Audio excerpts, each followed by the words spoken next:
I call to order the North Andover School Committee meeting of June 5th, 2025. If you'll please join me for the Pledge of Allegiance. I pledge allegiance to the flag of the United States of America and to the republic for which it stands, one nation, under God, indivisible, with liberty and justice for all. Thank you. We in North Andover had some great losses recently. We have firefighter Jeff Deshane. We'd like to take a moment of silence to pay our respects to our North Andover firefighter.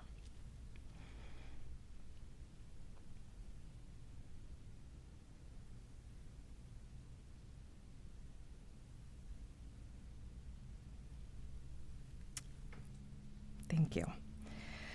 We also lost our dog.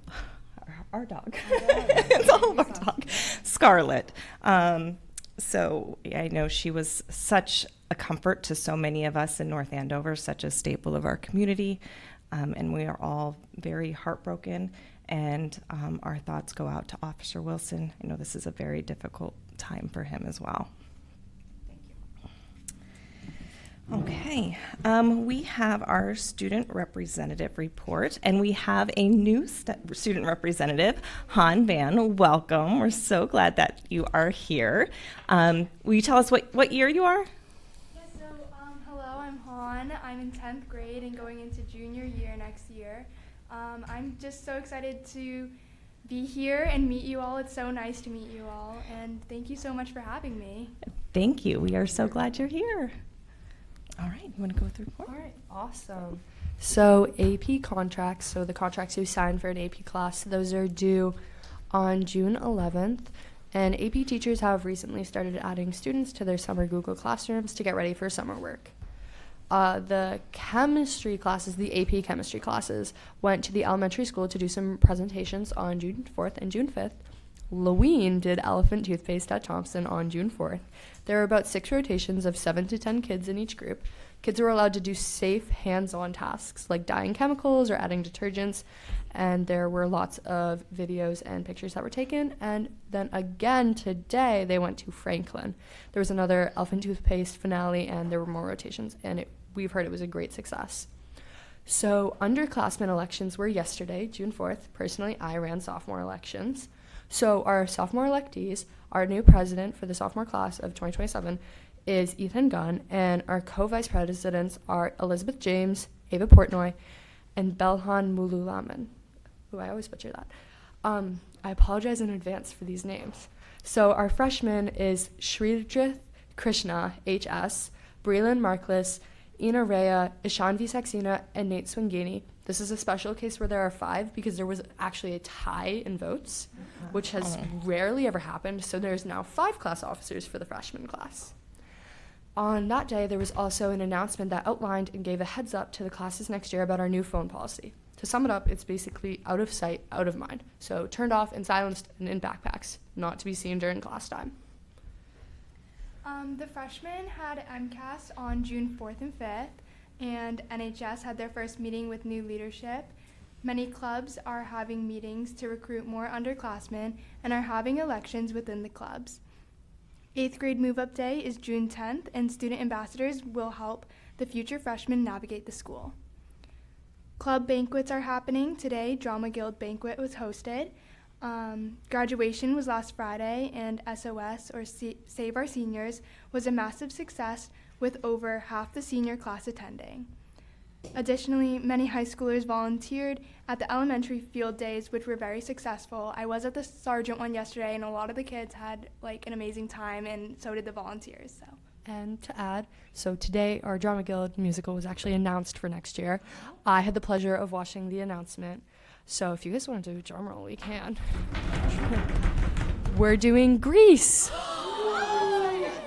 I be in it? Yeah, and also to add, which I completely forgot to announce, Drama Guild found out they're a whole new board for next year. So that's great. I'm head of hair and makeup for Grease, which is super fun. That's a lot of perm. A lot of Tommy. So bye for now. Yeah. Great. Thank you. That's really exciting. Awesome. I have questions. Okay, well, I'll wait my turn.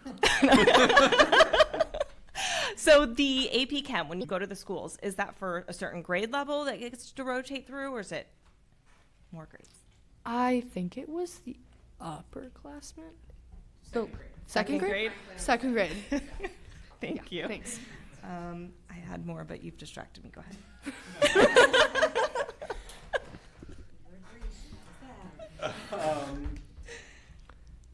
Do you have pictures of chem stuff? Okay, good.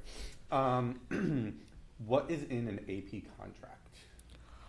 What is that? So, Tell us, I'll pull mine up if you guys want what are me you to. required to do to make sure you're setting yourself up for success? Let me pull mine up real quick. So, German AP contract, they're all the same basically. They basically say, do you want me to read the whole thing? Give me the highlights. Okay. So it's essentially AP courses are rigorous at the school that involve both time during summer and school year. It prepares you for success in a college classroom, and college credit may be awarded based on APs. And you also, so by signing this contract, I agree to, I will complete all required summer work. I must stay enrolled in the AP course for the entire year. If I am struggling, I will meet with my teacher for assistance. If I decide to drop an AP course, I will notify the guidance department by August 1st. Additionally, I understand that I will not be permitted to drop the course after this date. And then you sign your name and what classes you're taking. What's the expectation, maybe Ms. Ando or Superintendent Lathrop, you can also add into this for making sure that kids who then take the time to take the AP class and all that goes with it to then take the AP exam itself. Good question. I'd have to find that out for you. Like what percentage of people, Or or you- do you know? So, yeah, and a super strong example is, so I know this AP Lang classroom, so we had the AP Lang test, and one of my friends happened to not take it just because she didn't exactly want to, and she wanted to take the course in college. So there were 5 people in her class in the middle of the test. So I'd say maybe 3 or 4 people, 5 from each class don't take it. I know my entire APUSH class took it, and all but 1 in my AP Lang took it, but I know a lot of people take them. And you can also take a test without taking the class at the school. Any other questions? I have a statement. Okay. I'm going to give you a hard time today. Welcome, Han. Lovely to have you here. I'm glad that you're not as old as Allie, so that we continue to have the... Another drum roll. That sounds so harsh. So we continue to have continuity as Allie. Allie, you're going to be a senior, right? Yeah, but you need to say it that way. You're right, I do. I am glad we have both a senior and a junior here. A broad And so that like you learn this year, and then you can be a good leader for those coming up next year. So thank you for stepping up now and being not so afraid of us, although I'm making a fool out of myself right now. And I'm going to repeat the same challenge I gave to Allie and the others and to Louine before. Love hearing all the wonderful things that are happening. And remember, you are also not just a report of what's happening, but a spokesperson for the students too. So we love to hear how students are feeling and thinking and reacting to what's happening in the high school and the other schools as well. So please bring that to the table. And if you have questions about things that we are discussing, you don't get to vote on things, but you get to ask questions and to understand from the student perspective the impact of things. So please use that, because if you have questions, I'm sure other students do, and that's what you are here as well to do. So lean into that a little bit more than you might think you should. Because it's uncomfortable at first, but you can do it. Yes, and I was going to say the same thing. We love to hear your perspectives. Look at the agenda, see what you have questions about. As we're having discussion, feel free to chime in, give your thoughts and opinions. That's always very helpful for us, and we appreciate it. Can I totally add something I forgot to add? Louine and other student reps from Mazur went to the State House, I believe on June 10th, and advocated for a right for student representatives to vote which is really cool, I think. So, yeah. I was just going to add to welcome, but then just add to Joe's as well. He mentioned, representing not only the high school students, but the other schools as well, which I know is challenging, kind of the information, but for the middle schools and elementary, their voice is just as important. So being able to figure, and I think we're trying to figure out how to do that, but your ideas and being able to reach and make sure that information is here as well would be fantastic.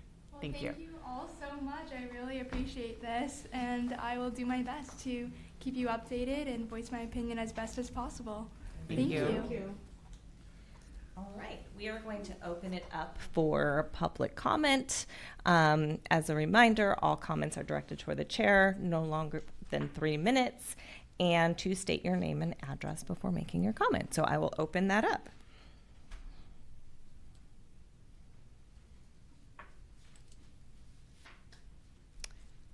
Okay, looks like we do not have any public comments, so we're going to move on to recognitions. All right.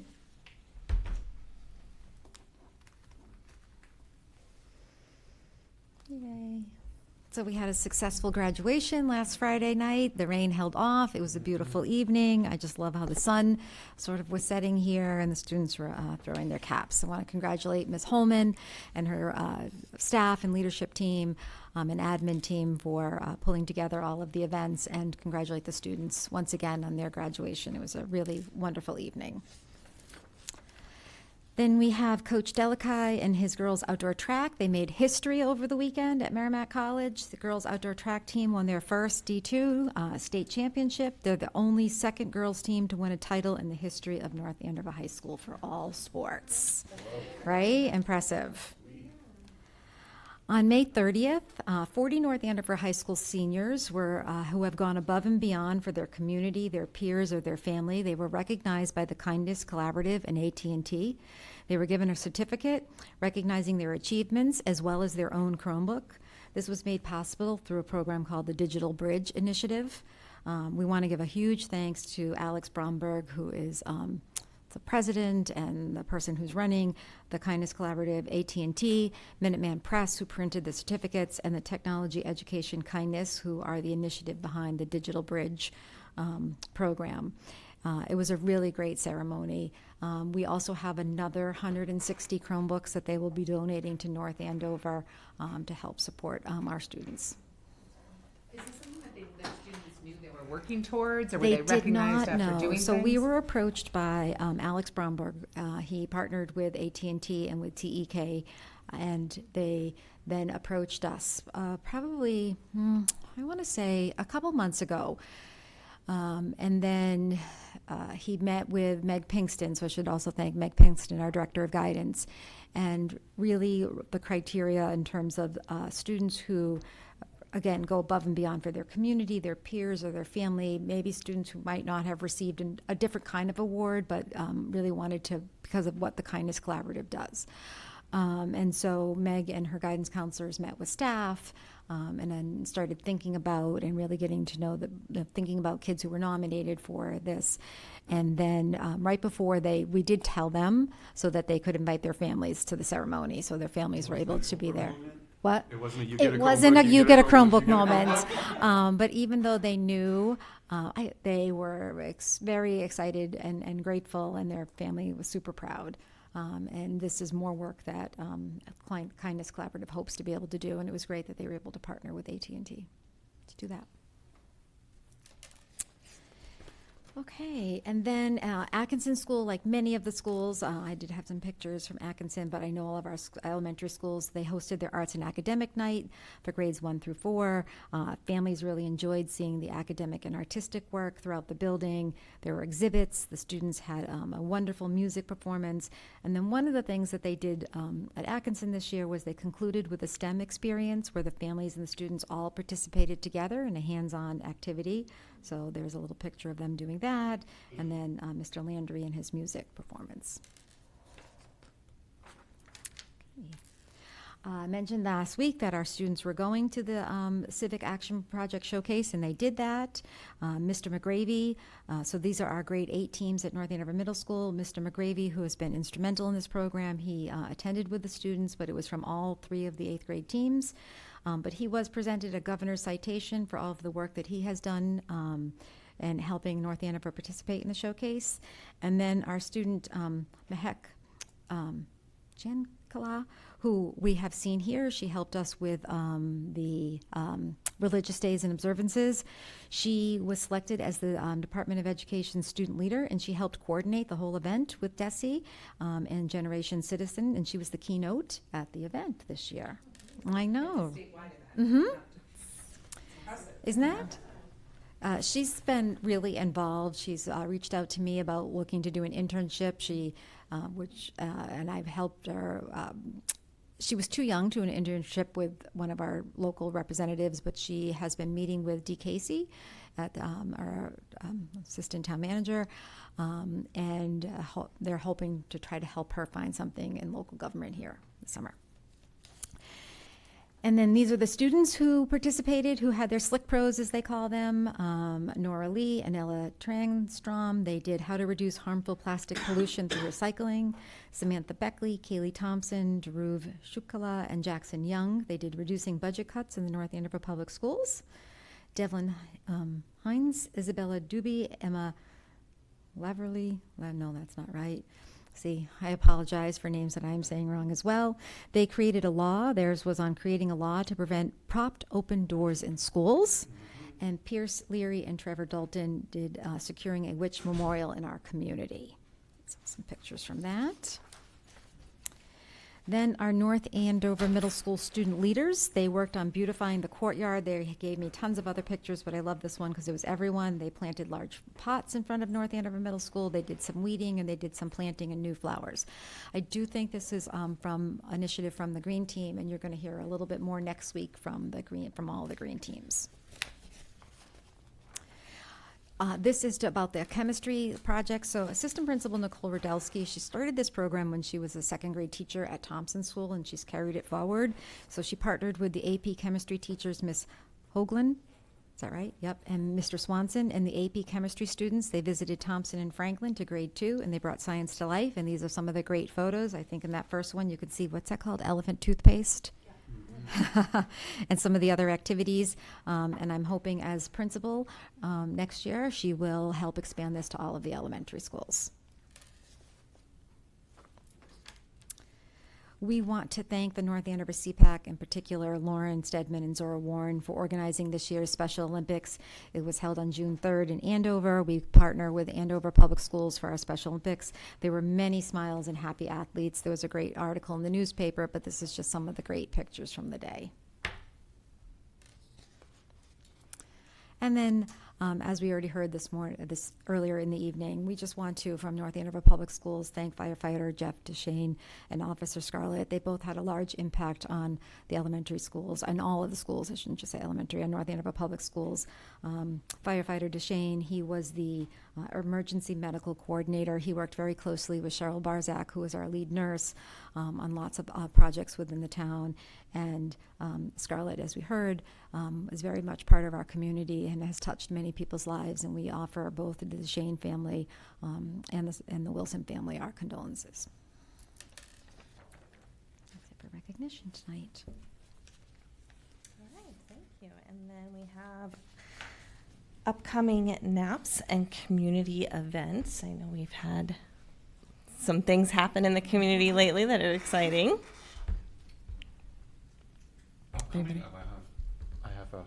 We have current ones. Yep. Last night was on the Common Pride and Popsicles. Yep. Thank you to Superintendent Lathrop for being there and handing out the popsicles and manning the ice chest, and for all the people that showed up. We had like several hundred people there. Amazing. They did amazing. So many school committee members were participating. I know some of you were away and couldn't, but it was really great to see. It was wonderful, and the North Andover Pride Project did a lot of great work. So thank you to Jen Fresson and Jen Bauer, and also separately to Janice Phillips for helping to get a freezer there, and all the people that helped to make that happen. And on the 14th, I believe there will be some awesome new banners going up around the Common to celebrate Pride Month. Anything else? I think elementary school picnics are underway and happening. I know Franklin's is next week, or by grade school, so they've been ongoing and continuing on. So I think the elementary schools are happy and hopping around, and the kids get really excited about kind of those experience of walking to the playground and doing the different aspects. So, and having the parents there. So it's good Lots stuff. of different activities. There's been lots of field days, and I want to thank the PE department in North Andover. They've been really coordinating with each other and also coordinating with our student leaders who have been coming over to help at field days, which have been great. Middle school, I think, is wrapping up field day tomorrow, which is wonderful. We have a 5th grade and 8th grade move-up day on June 10th. So the 5th graders will move to the middle school, and the 8th graders will move to the high school. Also on June 10th, the parents of 5th graders moving to 6th grade are invited to North Andover Middle School at 6:30 to hear a presentation from Principal Gonzalez and his team. June 13th is the North Andover Middle School's promotion ceremony for the 8th graders. There are 3 different ceremonies. Just a reminder, the last day of preschool is June 10th. The last day of kindergarten is June 11th. Those are both full days. And then June 16th for grades 1 and 11 is a half day. That's a Monday. Yeah. Right? Is it a Monday? That is a Monday. We Monday. come back on a Monday. And yeah. And I will say, I think also all the schools are going over to ABECC to welcome the new upcoming Yes, first they graders. So are. they are all making their visit over there and helping those newly incoming first graders feel welcome and excited. Madam Chair, on the recap, we should probably also mention the SOS party, because that's since our last meeting, and I believe all of us were there at one point, or most of us. I did my number 8 on that one, the 10 to 5 shift. But it was great event, super well organized, and in the end, we had to pull together a lot of volunteers. There was not enough volunteers until the last second, but it did work out. And the Pride event was also excellent. I was at that as well. So have to mention the SOS, because I sent my kids a picture of me there and said, guess where I am tonight? And they all said, oh, I know. Yeah, SOS. And Madam Chair, tomorrow, Town Hall is closing a little early. Usually it's open until noon, but I think it's closing at 10 to allow the staff there to attend services for firefighter DeShane. So just so everyone's aware that they will be closing early. And just a reminder, when you're doing these field days, to wear sunscreen, unlike myself. Yes, Chair Sands. Sunscreen's good. All right. We have superintendent's update. Okay, that's me again. So I decided to do just a reflection on the 2024-25 school year for you tonight. I think there's some of this might lead towards something you're talking about a little bit later on, but I just thought this might be an opportunity to reflect on a couple of different points throughout the school year.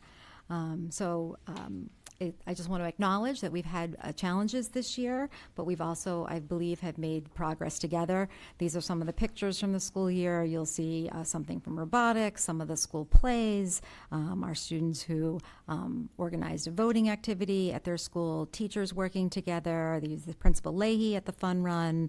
There's a picture of some of the parent workshops that NAMS held around reading. In these pictures, and obviously I could have filled up many, many pages, but it's nice to be able to look back and reflect a little bit. It's also been a year of transition and growth. Kristen Ando and I were reflecting on this picture. That was the first day of school. That's Jenna Sideri's 5th grade classroom, and we're like, wow, that's this year. That was this year too. But as I think about this year, it definitely was a year of transition. There was emotion. It was an emotional and complex year. I do believe we've seen a significant amount of transitions and growth. We've navigated some financial constraints. We've had some organizational changes this year. And all the time, we've been really working to rebuild and strengthen our district. Again, as I said, it was emotionally complex, but through it all, there's always been a commitment to our students and our community, and our commitment to our community has been very steadfast. I want to say deep gratitude for our educators, which include teachers, administrators, support staff, our custodians, everyone that works in our school district, our administrative assistants. Everyone has shown up. They have shown dedication to our students. Our teachers have been resilient. They're creative. Their compassion has always been the cornerstone of all of the progress that we make. They truly are the heart of our schools. These are just a few pictures here. Our cafeteria workers and and some of our teachers in their reading support. There's the bottom picture, Assistant Principal Rudelsky and the PE teacher at Thompson School when they continue to hold the trophy at the fun run. Our middle school staff, that's Kevin Foster and the student that he helped save his life during lunch one day.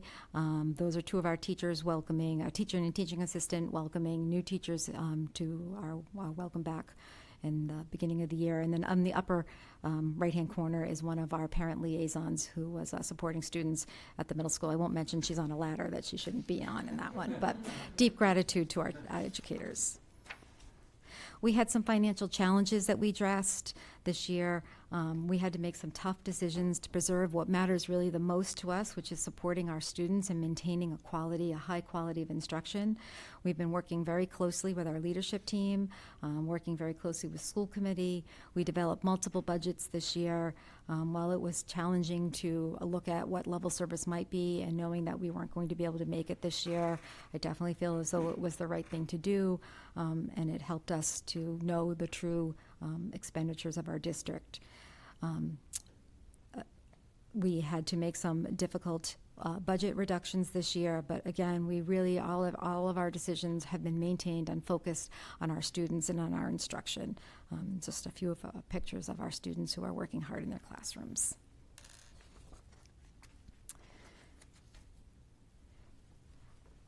We have made and we will continue to make a commitment to transparency. I heard concerns from the community, especially around communication and feeling that they weren't informed all of the time. That feedback really mattered deeply to me and to the work that we do. We have worked hard to try to respond by increasing our transparency, by improving clarity in our updates, by making information more readily available. This is very important to our community. We want everyone to feel heard and to feel seen, and this will be something moving forward, keeping everyone in the loop. This remains our priority as we move forward. I put the nightly news down there just as a plug that we do send out a newsletter. We try to every couple of months, and I hope that more people will engage in our newsletters, and we'll try to keep you as informed as we can. There was collaboration and leadership throughout the year. Collaboration has really been key. We have really worked on working on maintaining and developing some strong working relationships.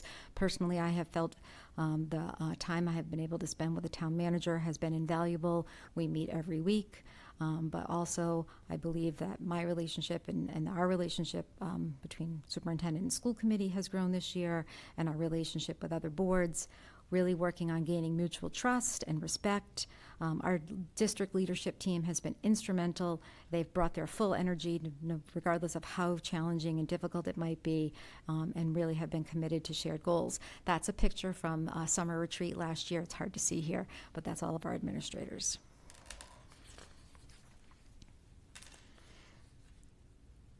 We are focusing, we have focused on our students and instruction, regardless of sort of the challenging year. Despite financial challenges, we've never lost sight of our instructional goals. We've made important progress. We've refined some of our systems. We've worked on stabilizing our operations. We continue to work very hard to raise student achievement, and we have seen growth in our students. This year was about rebuilding. It's laying a strong foundation so that we can move forward with confidence. As we look ahead, I'm eager to increase my visibility in the school and the community. I hope you find my cute little pun there of visibility at my orange vest one day when I was working as a crossing guard. But really, that is a goal for me, to be out in the community and to be visible in our schools. I want to be present, listening, learning, and celebrating the incredible work that's happening in every building. I'm very committed to this. I've also learned, I've also leaned into my own growth this year. I have been working with a mentor to help navigate some of the challenges of leadership, and I'm looking forward to next year where I'll be able to participate in the Massachusetts new superintendent induction program, where I'll have a chance to learn alongside peers and strengthen the skills that I need. If you remember, because I was an interim when we started the year, we decided with the Massachusetts Association for School Superintendents that I wouldn't start the formal program, so I've been working with just an independent mentor that they helped pick with me, but next year I'll enter into the actual program, which is really exciting. And then, just, there's any more slides. I just want to say thank you to everyone who's contributed to all of our efforts this year. Thank you for your trust, for your feedback, for your care for our students. Together, we're creating something that I think is strong. It's going to be lasted. It's going to be rooted in our values of what really matters most. I am proud of what we've accomplished, but I'm really excited for what lies ahead. That's my update. Thank you. I appreciate that. And I just want to add on to that this has been quite the year. I talked to a lot of community members who say, wow, this is quite the challenge for you all. And yes, it is. But I am so happy of the involvement, proud of the involvement that everybody has had, the community, the teachers, all coming together. I think this has been such an incredible learning experience on how we can all better contribute to our district. One of my favorite sayings is, if it doesn't challenge you, it doesn't change you. And it's the challenges that make us stronger and come together and realize how we can make this district what the community, what the school committee, what administrators, teachers, staff all want it to be. So I appreciate that so much. All right, we are going to go on to chair updates. We talked about school committee meeting dates for next year, so hopefully you all had a chance to line those up with the calendar. Was there any discussion on any of those dates? Okay.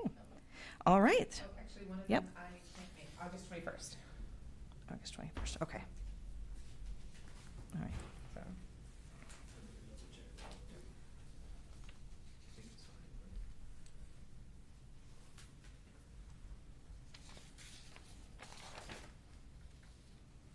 Sorry, end of summer vacation. Sure.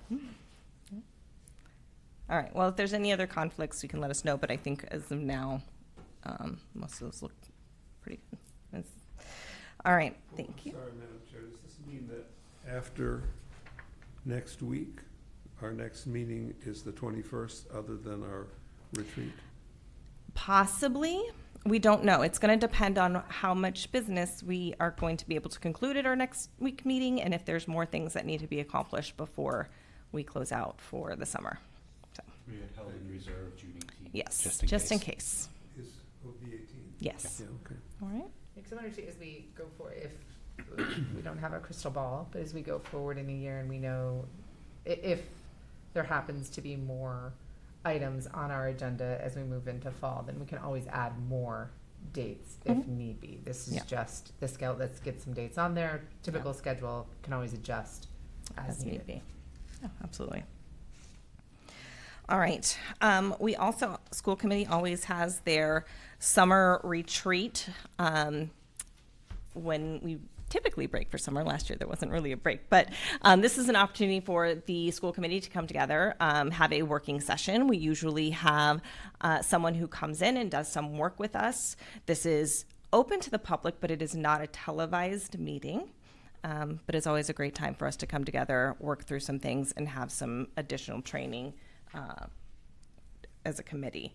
And no decisions are made? There are no decisions made, no. There'll be an agenda that's posted, but you're correct, there's not going to be any votes on anything. It's just a working session and a training. So looking at the calendar, we had Ms. McHugh sent out a survey to all the school committee members. It looks like it came back that Thursday, August 7th, yeah, that's right. August 7th at 8:30 had worked best, but I know there was also some discussion at maybe moving it to an evening session. I didn't know if that would work better for everybody, doing an evening on the 7th versus the morning. Just as something I can't attend at 8:30, It so was that's weird. not. When we looked at it, it said 5, and I think we assumed that meant all 5 members, but must not have meant. Yeah, I can't attend that day. I said no Oh. for that. But I think I also separately, and I had asked Michelle, was there, even if we start at 3 or 4, would be. Okay, so you on some of the can't other- I can't, yeah, these. there was do the very- 7th at yeah. all. I could do the evening, if we started at like 4. So you could do like 4 o'clock on the I just can't 7th. do 8:30. Okay. Would that work if we did 4 o'clock on the 7th? What's that? Sure. Okay. Let me Perfect. double check. Yeah.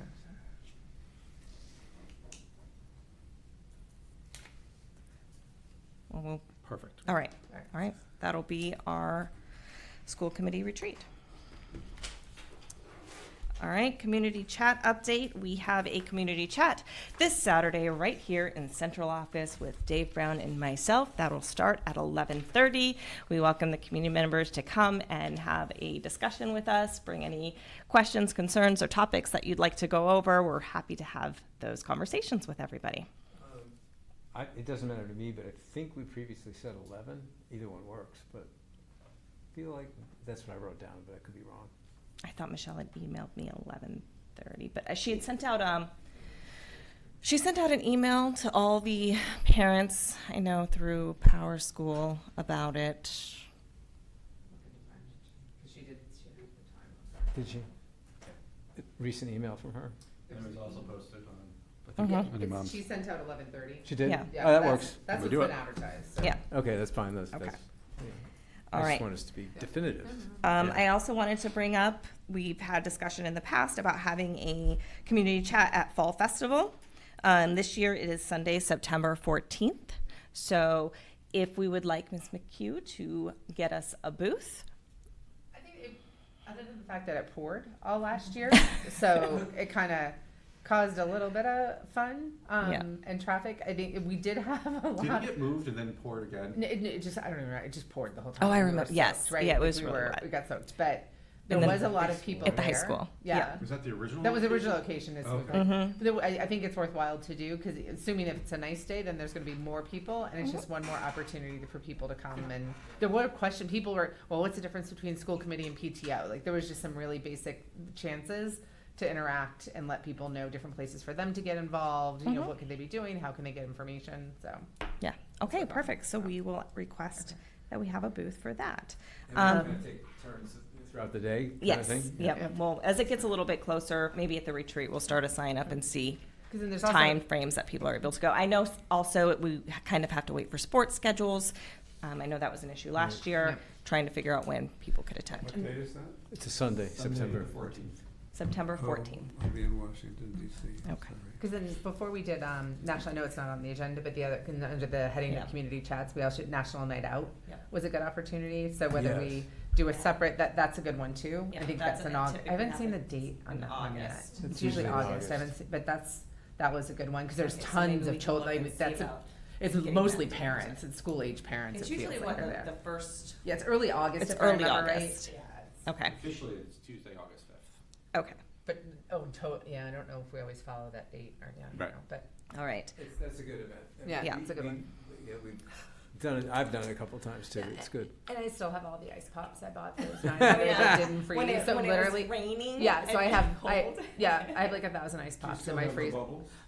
No, I think the bubbles are gone. The bubble, We- I have the we bubble gave those away. makers. Did we give her the bubble makers away? I forget. No, not the bubble makers, but we gave away a lot of bubbles at the. Oh yeah, a lot of bubbles. But yeah, I still have about A lot of 1,000 them went away all by popsicles. themselves. Yeah. Yeah. So All right. That sounds good. Yeah. Also, Mr. Hicks had a wonderful idea, maybe setting up a booth at the farmer's market. oh yeah, I did. yeah. So if we could possibly look at some dates and see if there's some dates that the school committee, a couple members could be there to meet with the public as well. So we will look at those dates too. We just want to make sure I that think we're, especially into the later August, September would be great. yeah, we definitely want to make sure that we, working through that transparency and having access with the public, and those communications have been invaluable this past year, and we want to make sure that we're doing even more of that to be open and transparent. So, all right. Moving on, school building committee updates. North Andover Middle School. Same as last week. After school's out, there'll be a punch list, and then we'll meet to dissolve and not exist anymore. Okay. And Kittredge Elementary School, I understand there was a recent meeting. We did have a meeting the other day. Let's see. I have a lot of notes, but I'll try to summarize. So basically where we're at is we're in the MSBA, approval process, and there's a whole bunch of different things that go along with that. If anyone is truly interested in the detail, they can contact me and I'll give it to them. But things are proceeding along as expected. We approved some routine expenses. They're getting into the sort of heavy civil engineering parts of this, right, where they're approving forms, exterior forms and material, interior forms and material, all kinds of drawings and follow-ups, et cetera, et cetera.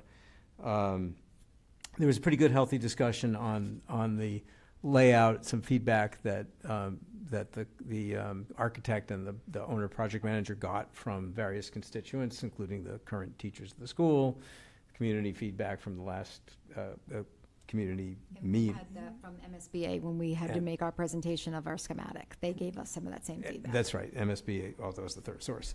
So that was page 1.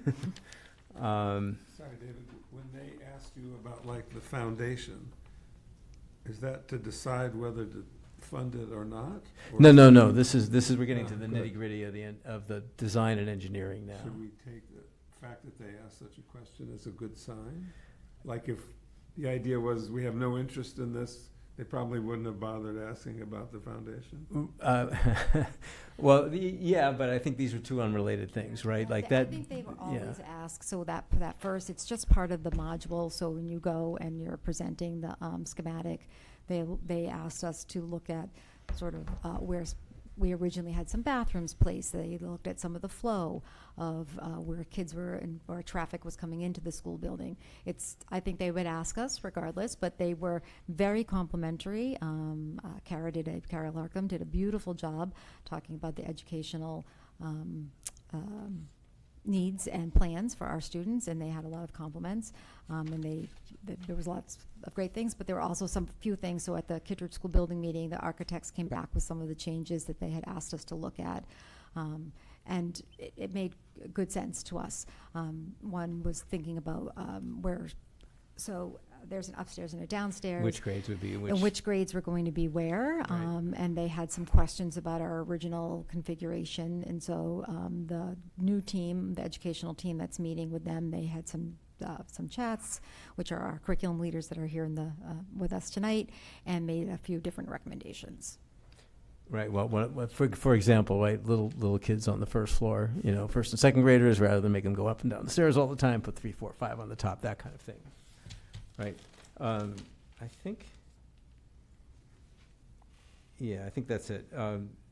Everything is marching along on schedule. There's a bunch of meetings. We're meeting every other week through the summer, all the way up. So far scheduled all the way through September 16th, and all of this is for the KSBC, the Kittredge School Building Committee, to approve all these different drawing submittals. Right, and then the last one is a cost reconciliation on September 16th. Mm-hmm. And that's what's scheduled so far. That might be my question. When do we know the final cost of all the design? So this is so that probably won't be until somewhat later in the fall, right? That could be a big decision point too. So, but Yeah. later in the fall. Yeah, I would say We that. are waiting to see, there are some things that we have put in the designs that are not typically funded by the MSBA. We have an opportunity to make a case for why we believe they should be funded or reimbursable. So there are some things that we'll be doing there, and then as we get closer, We'll we'll know. know. Yeah. Because you just said general price of building and materials is going up, so it's one of those things. Knowing what the price is, what we're picking, having to do any trade-offs, and then working towards funding. Yeah. It's a great committee. There's some really strong participants on the committee. The chair is very well equipped. Some prices probably depend on tariffs, which And are that's- totally unknown. Yep. So that's the question. We just need to get to that point to be done, and then know what the cost is, no matter Right. who's on it. It's not a committee makeup. It's just when do we know? When do we Right, get to and I that think, point? Right.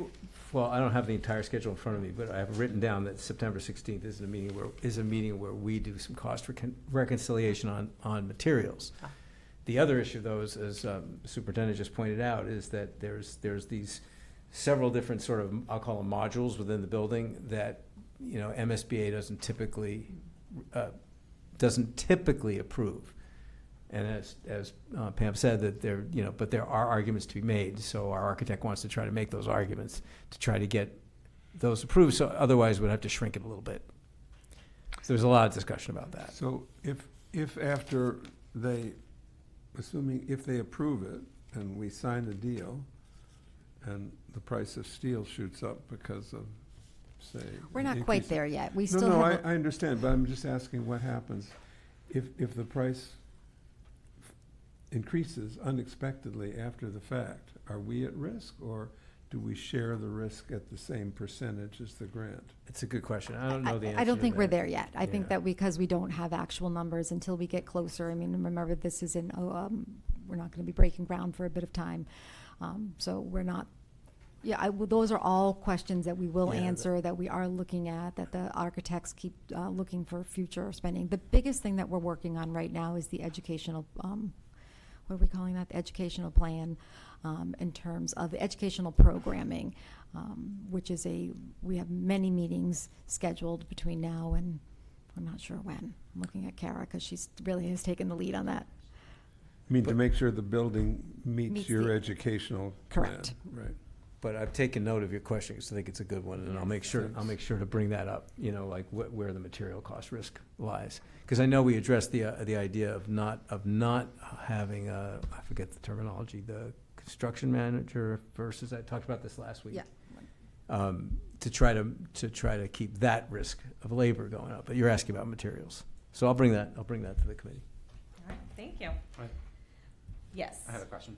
Go ahead. In terms of where the architect is in designing it, have those plans, we have a schematic design, so a general layout, but the architect hasn't done it's not fully designed yet, correct? Correct. We're at like an Good. interim step. A request I would like to make, it's important to me, I know it's going to sound sort of silly on the outset, but I would love to make sure that we include a suitable number of single stall bathrooms.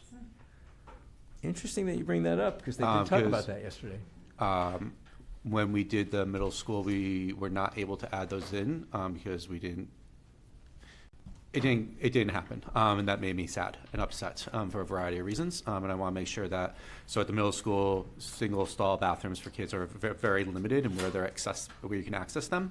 And I want to make sure that with new construction, we can prevent that and make sure that we have suitable bathroom facilities for all of our kids. So noted, and I do recall, there was actually a We little bit of had discussion about that a yesterday. good discussion, and we've asked them to go back and look at, that Fantastic. actually came out of the team that's working on it, but we've asked them to go back and look at it and present to us a couple other configurations for bathrooms. Perfect. Appreciate it deeply. Anything else? All right. So we have a presentation. I feel like it's been a long time since we've had a presentation, so this is really exciting. We have Ms. Ando, and we have our curriculum directors, Jacqueline Taylor, Joe Clark, and Kara Larkham, to present for us. If we could, Ms. Roberts and Ms. Van, if you just want to scoot over a little bit, and then they can come on up. I like you doing name tag already. Flowers on there. You're ready.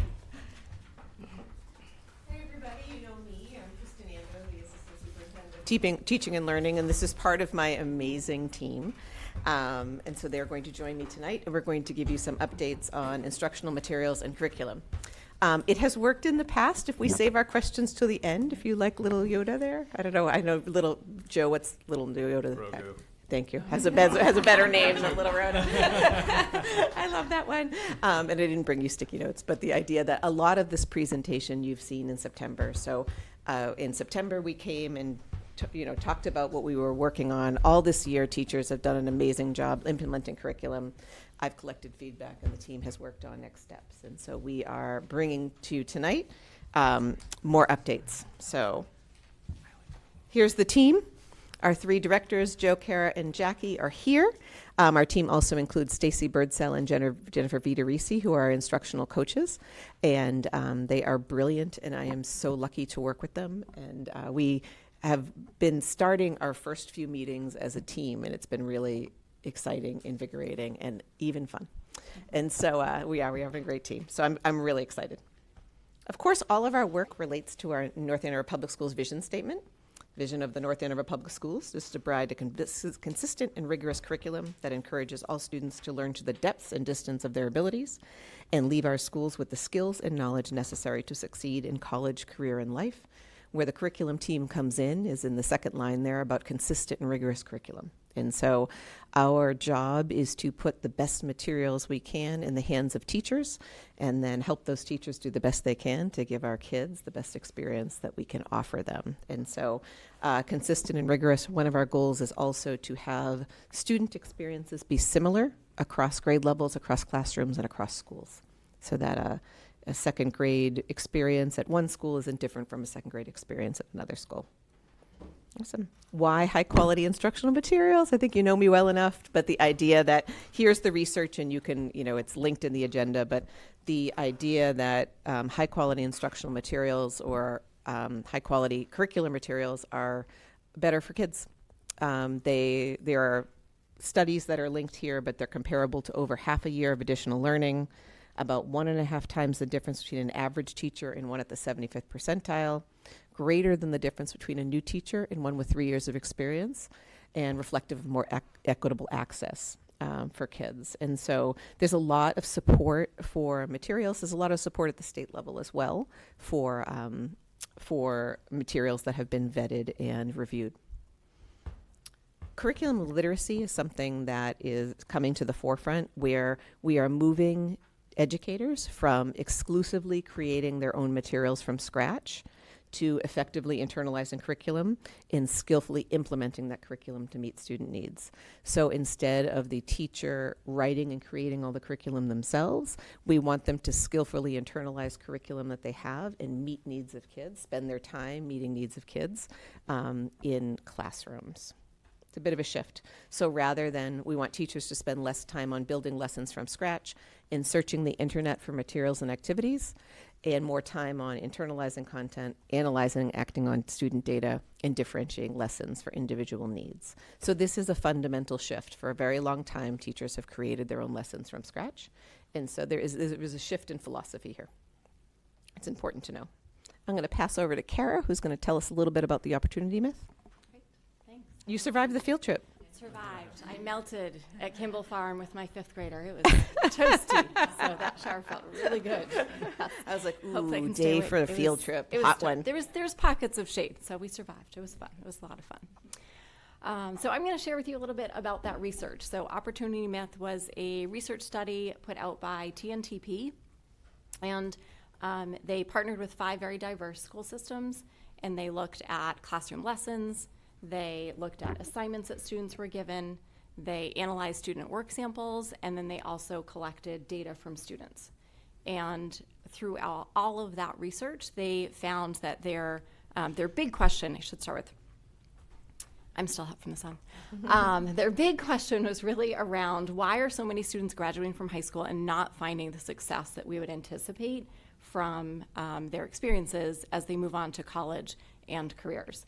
And so they analyzed all of these school systems and saw that there were gaps between what all students were given, especially for our high needs students, students of color, students who come from low income, students who are have mild and moderate disabilities, students who are English language learners. So they found that especially those groups of students did not have the same access to high quality instructions as their peers.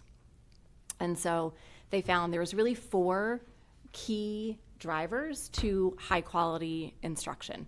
So students having access to grade appropriate assignments, students during their classwork giving the chance to do the most of the thinking, that they're really the ones that are diving into the lesson and thinking deeply, that they have a strong sense of engagement, and that teachers are holding them to that high expectation.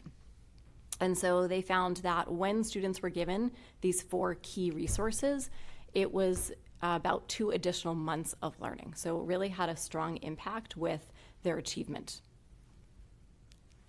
And so as we look at the different data points here, we can see that when students are given those opportunities to try, that most of them are finding success. So they're finding over 65%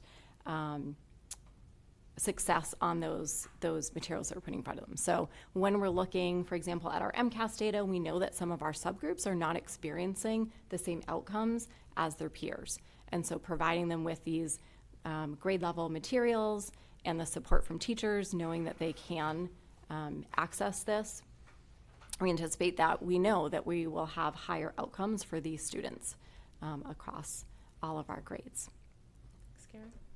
The idea that high-quality instructional materials, or when teachers have curriculum that is vetted, that kids are more likely to get grade level assignments. They are more likely to be given the opportunity to try to achieve at grade level and beyond.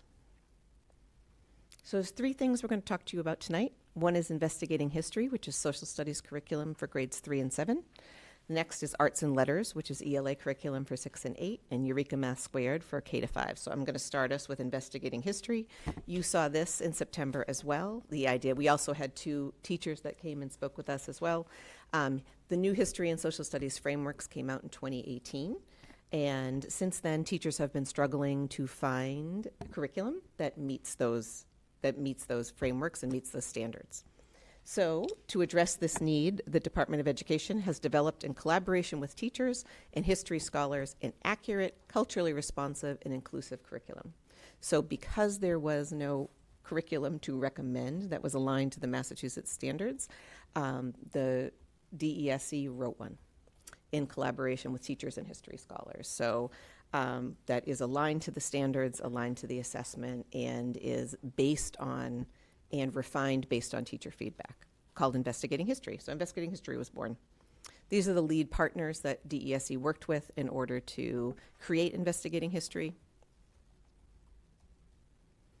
And this is the history of investigating history in our system. In 2021, we had some people in grade 5 try it. 22, some additional grade 5. In 2023, grade 7 came on board. Last year, we had a pilot in grades 3 and 4, and then some additional grades. And then our hope is that in September, that in 2025-26, that will grades 3 to 7, we will do a full implementation of investigating history. Along with investigating history, we had the civics pilot test in 2020 to 2023, civics field test last year, and this year was the first year that the students sat for the civics MCAS. Actually, the window for testing closes tomorrow. And so, again, a benefit of investigating history is that the state wrote the standards, the state wrote the assessment, and the state wrote the curriculum. So the idea that we know there's alignment. You heard from one of our 5th grade teachers, Terry Schmidt, in the fall about investigating history. These are just some samples of student work from her class. Also, you heard from Rebecca Deschanel, who was our 7th grade history teacher that came and spoke to us. So these are just some snippets of student work and student writing. We have our 5th and 7th grade teachers trying out. And so my job this year was to find out from teachers what successes they had, what challenges existed, and what supports they need before we do a full rollout. And so I met with teachers in person and then collected also information via Google form. And this is what they defined as what was most beneficial, most challenging, and what help they needed going forward. So beneficial were multiple perspectives, high expectations, and deep thinking. Guidance for educators. A lot of our teachers were saying we didn't have anything. We were making this up. We were finding it. We were piecing things together. And it's aligned to the standards. What was most challenging was pacing, some student and teacher engagement, assessment clarity as far as assessments being sometimes not often enough for teachers to understand, like if kids were internalizing the material, and then accessibility and scaffolds for learners who may struggle with the content. And then this is what teachers asked for: assessment development, differential supports, professional learning, student workbook, text materials, and then some pacing support. Pacing is not something that is not unusual for any new curriculum, for teachers to struggle with pacing, things taking too long at the beginning, not getting through the entire lesson. That's super common when we're starting curriculum. So overall, we have a teacher willingness. Teachers are open to collaborating, recognize the potential of investigating history, and willing to provide feedback. They'd like some flexibility in timing and pacing. And then there's mixed opinions on engagement. Some very much appreciate the structure and rigor, and few feel the materials were not engaging enough. But overall, I feel like there's general optimism. Despite the challenges, maybe people believe that this curriculum will be successful. So that's the feedback I got from teachers this year who had tried at least one unit of investigating history. We're going to move over to Arts and Letters, which is similar to Wit and Wisdom for grades 6 to 8. Same publisher, Great Minds. And Jackie's going to fill us in on what's going on. So Kristen spoke earlier just now about curriculum literacy. And I think we have been fortunate now that we're several years into implementing Wit and Wisdom that we're starting to see a deepening of our teachers around this curriculum literacy. In particular, their internalization of the lessons and the modules, but then also their skillful implementation of the curriculum itself. And I find there's 3 main buckets that I saw, especially highlights from this year, that were evidence of their internalization of the curriculum. And the first one was that there is an increased use of scaffolds across the grades and across the classes. And what I mean by that is we will take the same rigorous grade level based text as well as the assignment, the task that the student is given, but students who might need a little bit more help accessing that are given what we call scaffolds. So we're not changing the rigor of the assignment itself, but we're giving the help that's needed to help that student access that material. So the picture you see right here is an example of just one of many that we will see in use in the classroom. And this one in particular uses sentence starters, but this was a student who was currently on an IEP and was able to complete that task similar to their peers sitting right next to them. So I'm seeing that use across classrooms much more readily. The second part is around nuanced teaching. Again, because they're not creating their own materials, some of their time is freed up to then internalize the lesson and figure out with the data in front of them what their kids are going to need. In particular, what I've started seeing is they're able to start understanding misconceptions that some of their students might possibly have for material that they're presenting, and they're taking what the curriculum will suggest and they're actually enhancing it. So an example here, the curriculum does suggest to have a story mountain for this particular book, it's Hatchet. But what this teacher has done is added in visual graphics. There is some talk and writing around how a character responds to challenges through this text, and that teacher color-coded when the challenges were very difficult versus when there was a setback that they had versus when there was a success. And then they started incorporating the vocabulary. Rather than having it just as a separate wall, they're now building it into the display that students are using. So it's a nuanced way of starting to tackle their lessons. And then the third part, I was so proud of the teachers this year. When I think to the teacher rubric, there's like, we can do this and we can model it. That's like the one we're always reaching for is like, can you model it for others? And we had 3 very big districts come. We had Littleton, Lexington, and Burlington come with a huge contingency of people because they wanted to learn from the educators in North Andover. And that was a really proud moment for them to be able to show the hard work that they've done. Again, you saw these in the fall, but this is some 7th grade examples about their unit on the power of language from Wit and Wisdom. You will learn more about this. These are in your packet as well. How and why does language inspire? How and why does language persuade? And how and why is language dangerous? So 7th graders like getting into some amazing concepts here. So Arts and Letters. So in 2024, Great Minds launched Arts and Letters, which is a high-quality instructional curriculum that leverages the effective and highly rated structures of Wit and Wisdom in a compact, streamlined approach. What happened is Great Minds developed Wit and Wisdom for K to 8 with 90-minute lessons, and then got feedback from teachers that most blocks in middle school are 60 minutes. Exactly, they're not 90 minutes. So what they did is they rewrote the curriculum to be able to work within those structures. So Arts and Letters keeps all the benefits and addresses most of the challenges voiced by teachers. Same cognitive structure and routine. Many modules use the same topic and texts, but they're 60-minute lessons rather than 90-minute lessons, which is more appropriate for their middle school schedule.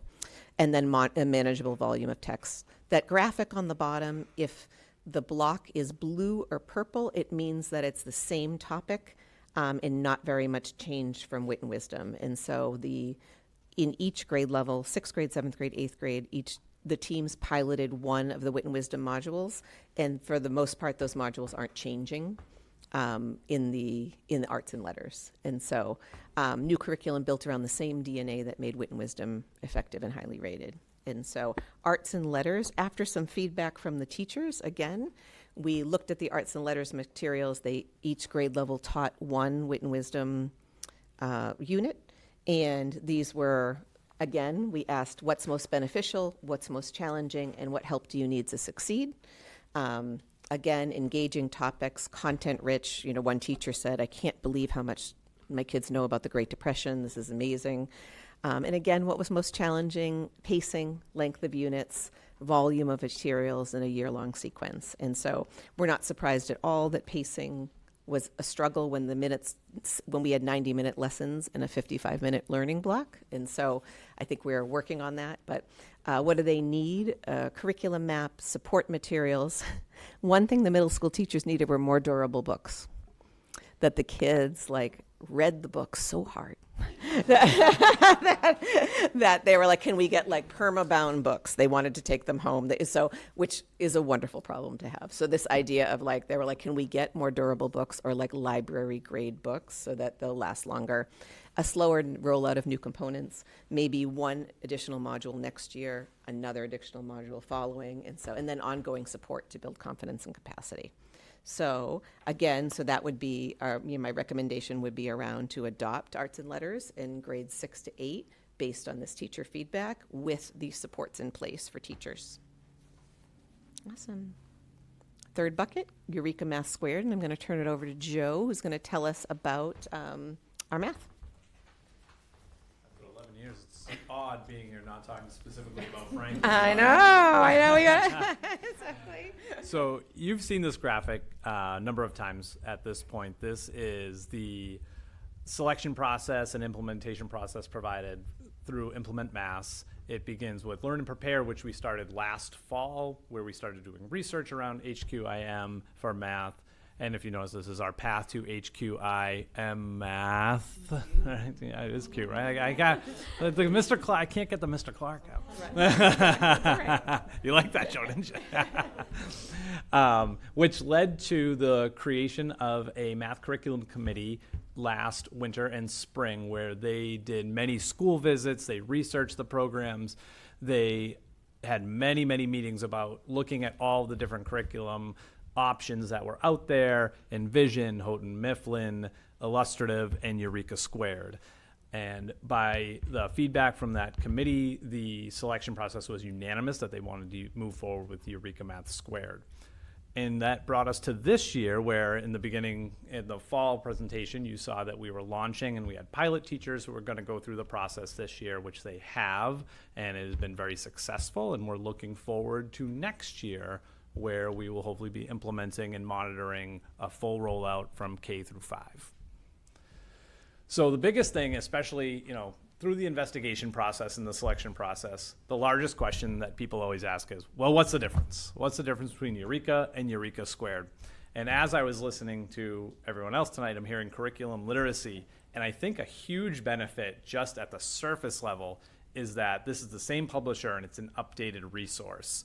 So the curriculum literacy is going to be less of a leap to get there, as opposed to 3 years ago when we were moving in literacy from units of study to Wit and Wisdom, which was a drastic change in philosophy and everything. It won't be as big of a jump for people. You can see it maintains the structure and the rigor. Everything is there: the modules, the topics, the lessons, pre and post assessments, all of these things that are very similar. And conveniently enough, it is also published by Great Minds, so there's a lot of continuity between our Wit and Wisdom and our Eureka at our lower levels.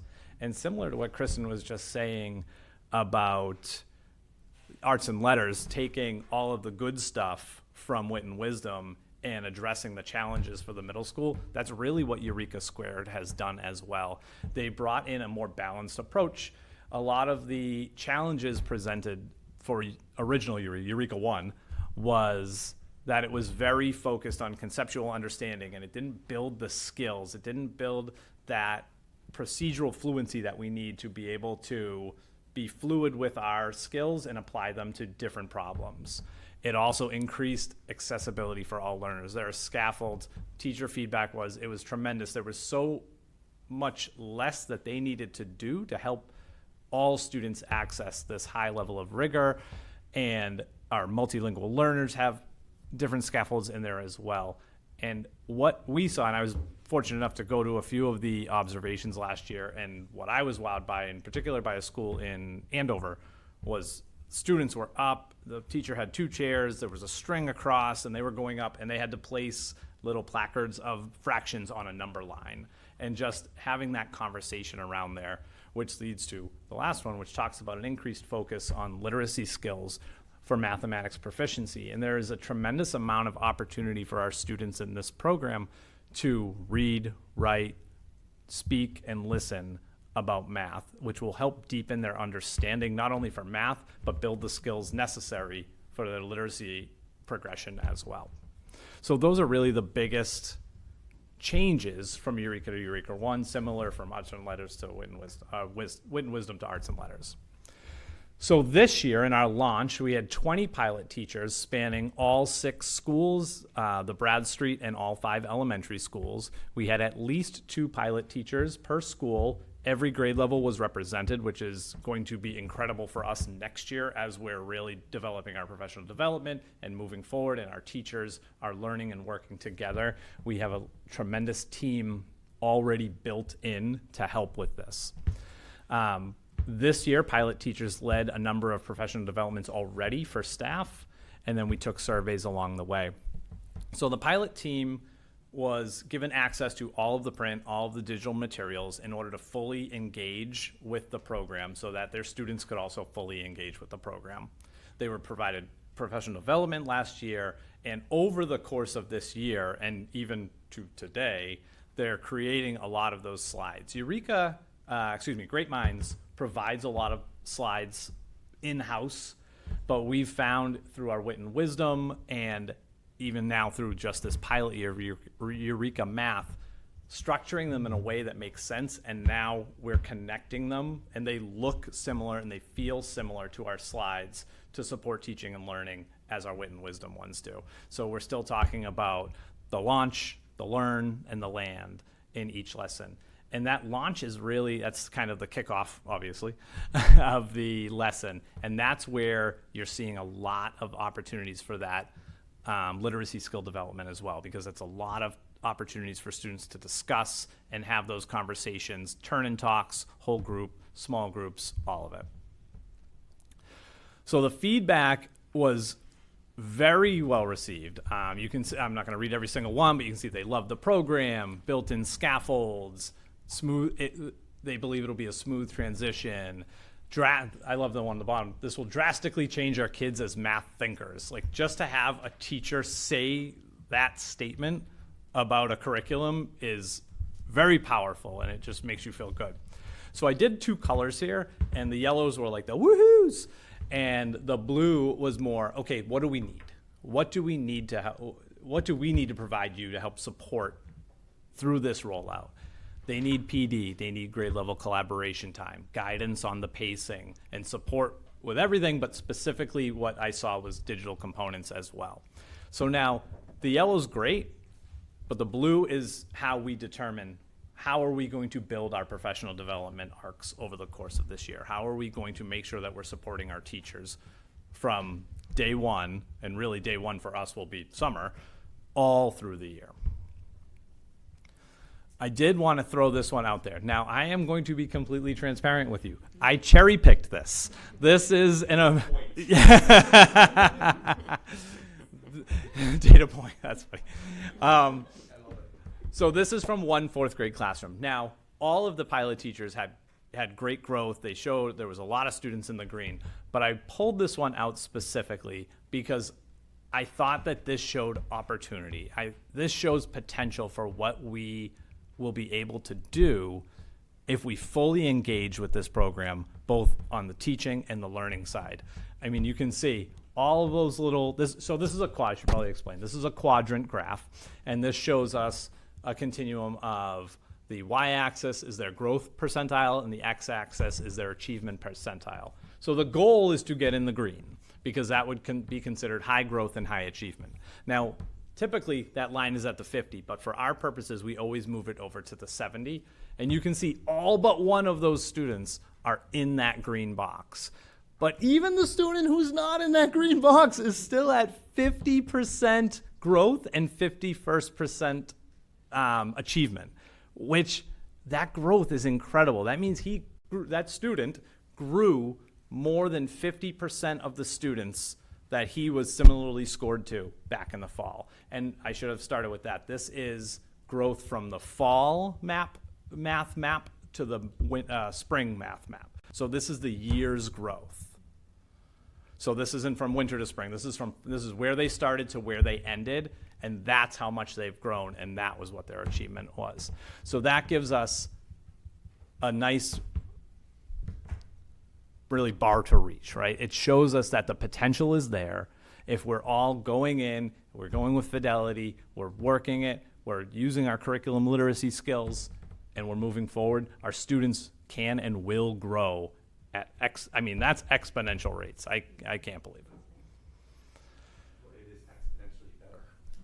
Agreed.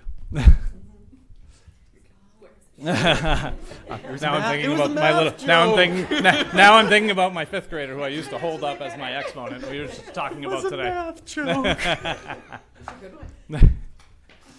So where we are from here. So next steps, our instructional priority next year, and this is a draft goal for our K-5, is that elementary educators in grades K through 5 will unpack the Eureka Squared modules topics to prepare to teach standards-aligned lessons so that all students engage in grade-appropriate and mathematically rigorous learning tasks for exponential growth, Joe.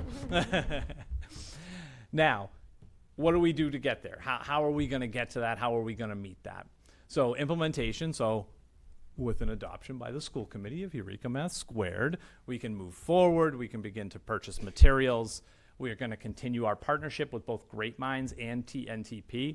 And Kristen mentioned this earlier, and we've had the past 2 days, Kara's done a fantastic job of organizing and scheduling these 2 days of debriefings and planning ahead and teacher observations, and thank you to every teacher who opened up their classroom doors on June 4th and 5th for math walkthroughs. We appreciate that very, very much. But today we had an incredible discussion. We went in, okay, let's unpack a topic ourselves. And what organically happened in that meeting was we ended up developing what we believe will be at least a framework for where we can go to help teachers unpack those models so we can model for that and go through that. And it was really exciting, and Kristen joked, but it was kind of fun too. It was. We have more fun than we should. And working on those pacing charts and having the director support for our teachers while they're there. Listening to that feedback that we heard, this is what we need, this is where we need it, and making sure that we're there. And then the professional development will begin in the summer with teacher leaders and principals going through and unpacking so that we all become experts on how to facilitate those unpackings. And then opening day, I put an asterisk because I just wrote opening day. It will be one of those August days. We'll have a PD so that we can introduce Eureka Math Squared to everyone at K-5, talk through the digital components, and then break off into grade levels to do the unpacking of that first topic of that first module, and then really dive into the online tools as well. And then we were already starting to map out what the plan would be for how and when we would continue those unpacking protocols, utilizing both the morning collaboration times and our new half-day professional development days each month. We might want to unpack here. Right? The school committee, it might be fun. Did I understand that you're going to do this? How extensive is the adoption? Are you asking a question? Because I will get to that. Wait, Mr. Moskovich, we're going to get to questions, or Oh, I'm sorry. that's okay. All right. Let you. Absolutely. Finish up? Yes, Okay. exactly. Thank you. Aren't I so lucky? Look at my team. It's amazing. We do a ton of hard work, and we have more fun than we should. Thank you. Yes, and now we can open up for questions. All right. Before we do that, I just want the committee to understand what one of our roles is, and this is for the public, is the adoption of new curriculum.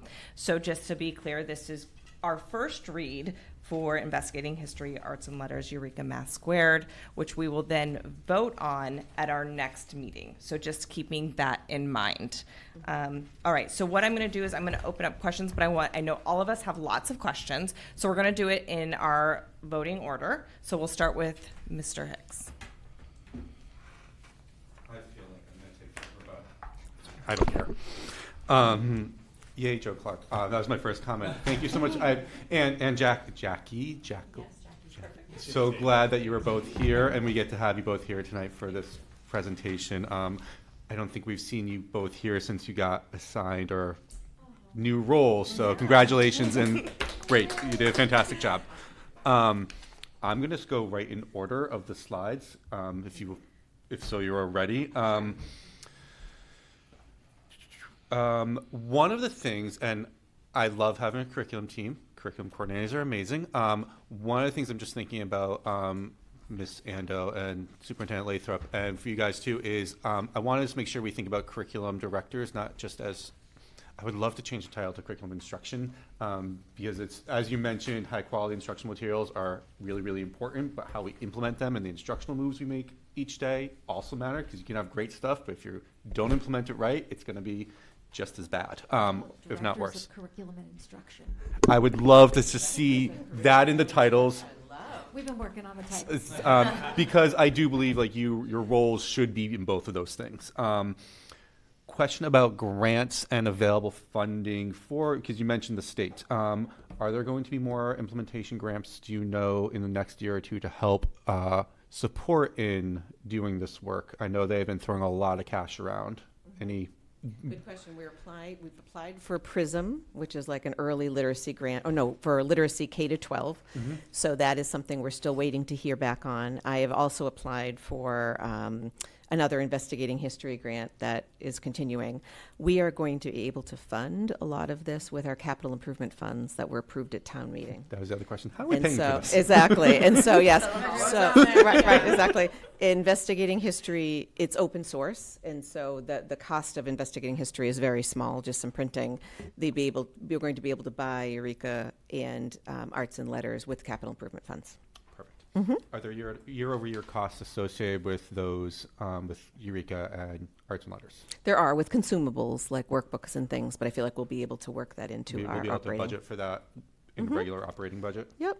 And as they move more toward the digital platform, please correct me if I'm wrong, like the idea that like there are some consumables for students, but it depends. We're experimenting a lot now with the digital assessment platform.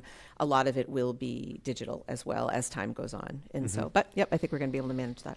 I love digital, but I'm afraid that we stop being able to read books and paper and write, like literally write things too. So yes, Absolutely. great, cost saver and efficient, and I love pencils. We need to balance it. Yeah.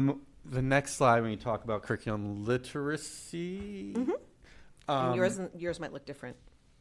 Nope, this is good. Nope, it's good. Can you give me an example of what a strategy for skillfully implementing curriculum? Like, what do you like? Just give me a better like understanding of what that looks like, and what do we mean by internalizing curriculum? Absolutely. So Jackie put one of my favorite pictures in the whole world here with this picture right here. So before, the teacher would have to choose the text, write the lesson, create the assessment, create what students were going to do, student task. And so it would be like a chef going to the supermarket, buying all the food, buying the pots and pans. Whereas now, the curriculum already exists and the teacher can now concentrate his or her time on meeting the needs of students. So the idea that, in this particular example, rather than having the text in the larger trade book, the teacher has pulled out the text the student needs and put it on the same page as where the student needs to write. And so this idea of like increased use of scaffolds or nuanced teaching is like a way for us to stop writing curriculum and begin to, that's what I mean by internalizing it. Learning the concepts, learning what's really important about the units, learning some of the, internalizing the curriculum itself, and then skillfully implementing to best meet kids' needs. Does that help? Yes. Good. Thank you. disclaimer, I probably know all the answers that you're going to say because this is the work I do every day, but I think I'm trying to like just make sure we say the things for other people to hear because I think it's really important that we all build our own understanding of curriculum. I also think that you might have had a really good teacher once upon a time. Possibly. Maybe. The slide with about the opportunity myth, why high quality instruction, the second one. This one? Yes. Sometimes when we see this, one of the reasons that teachers will give for why assignments were below grade level is, but they couldn't do this thing. I can't teach this because they don't know that yet. So I have to go back to teach the old things first. Why is that in general not a great idea to do that wholesale? And why is it important for us to stay on grade level? Absolutely. So for lots of reasons, and team can join in, but the idea that my first driving one that drives me is equity, and the idea that we don't really know what everybody can do until we give it a try.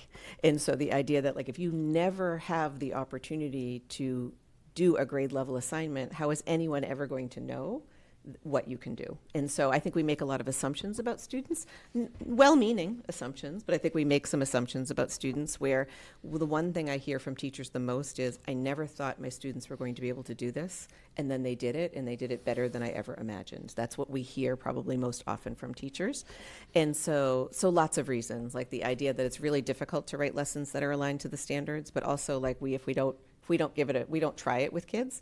So you'll see like on the left, like when this is a success rate for on grade level work, when kids were given the opportunity, they could succeed. And the graph on the right is that like percent of classrooms that just aren't giving them the opportunity. Right, the 4 out of 10 classrooms with students who generally are on the margins just aren't even given the opportunity. So if you can't even take a chance at it, then we're never going to know. Thank you. Anything I'm missing? Got it? No, I think the biggest place we've seen that recently is in Wit and Wisdom. I mean, when we first rolled it out, they're never going to be able to write these FQTs. It's going to be too hard. And even now, today, I'm still hearing, oh my gosh, I still can't believe they can do this. And look how much better it is this year than it even was last year. And just that excitement around it because they believe, right? They know that their students can do it, and the proof is in the pudding. We're putting these HQIM in their hands, and we're proving it. You know, they're proving it. The kids are proving it to them. Awesome.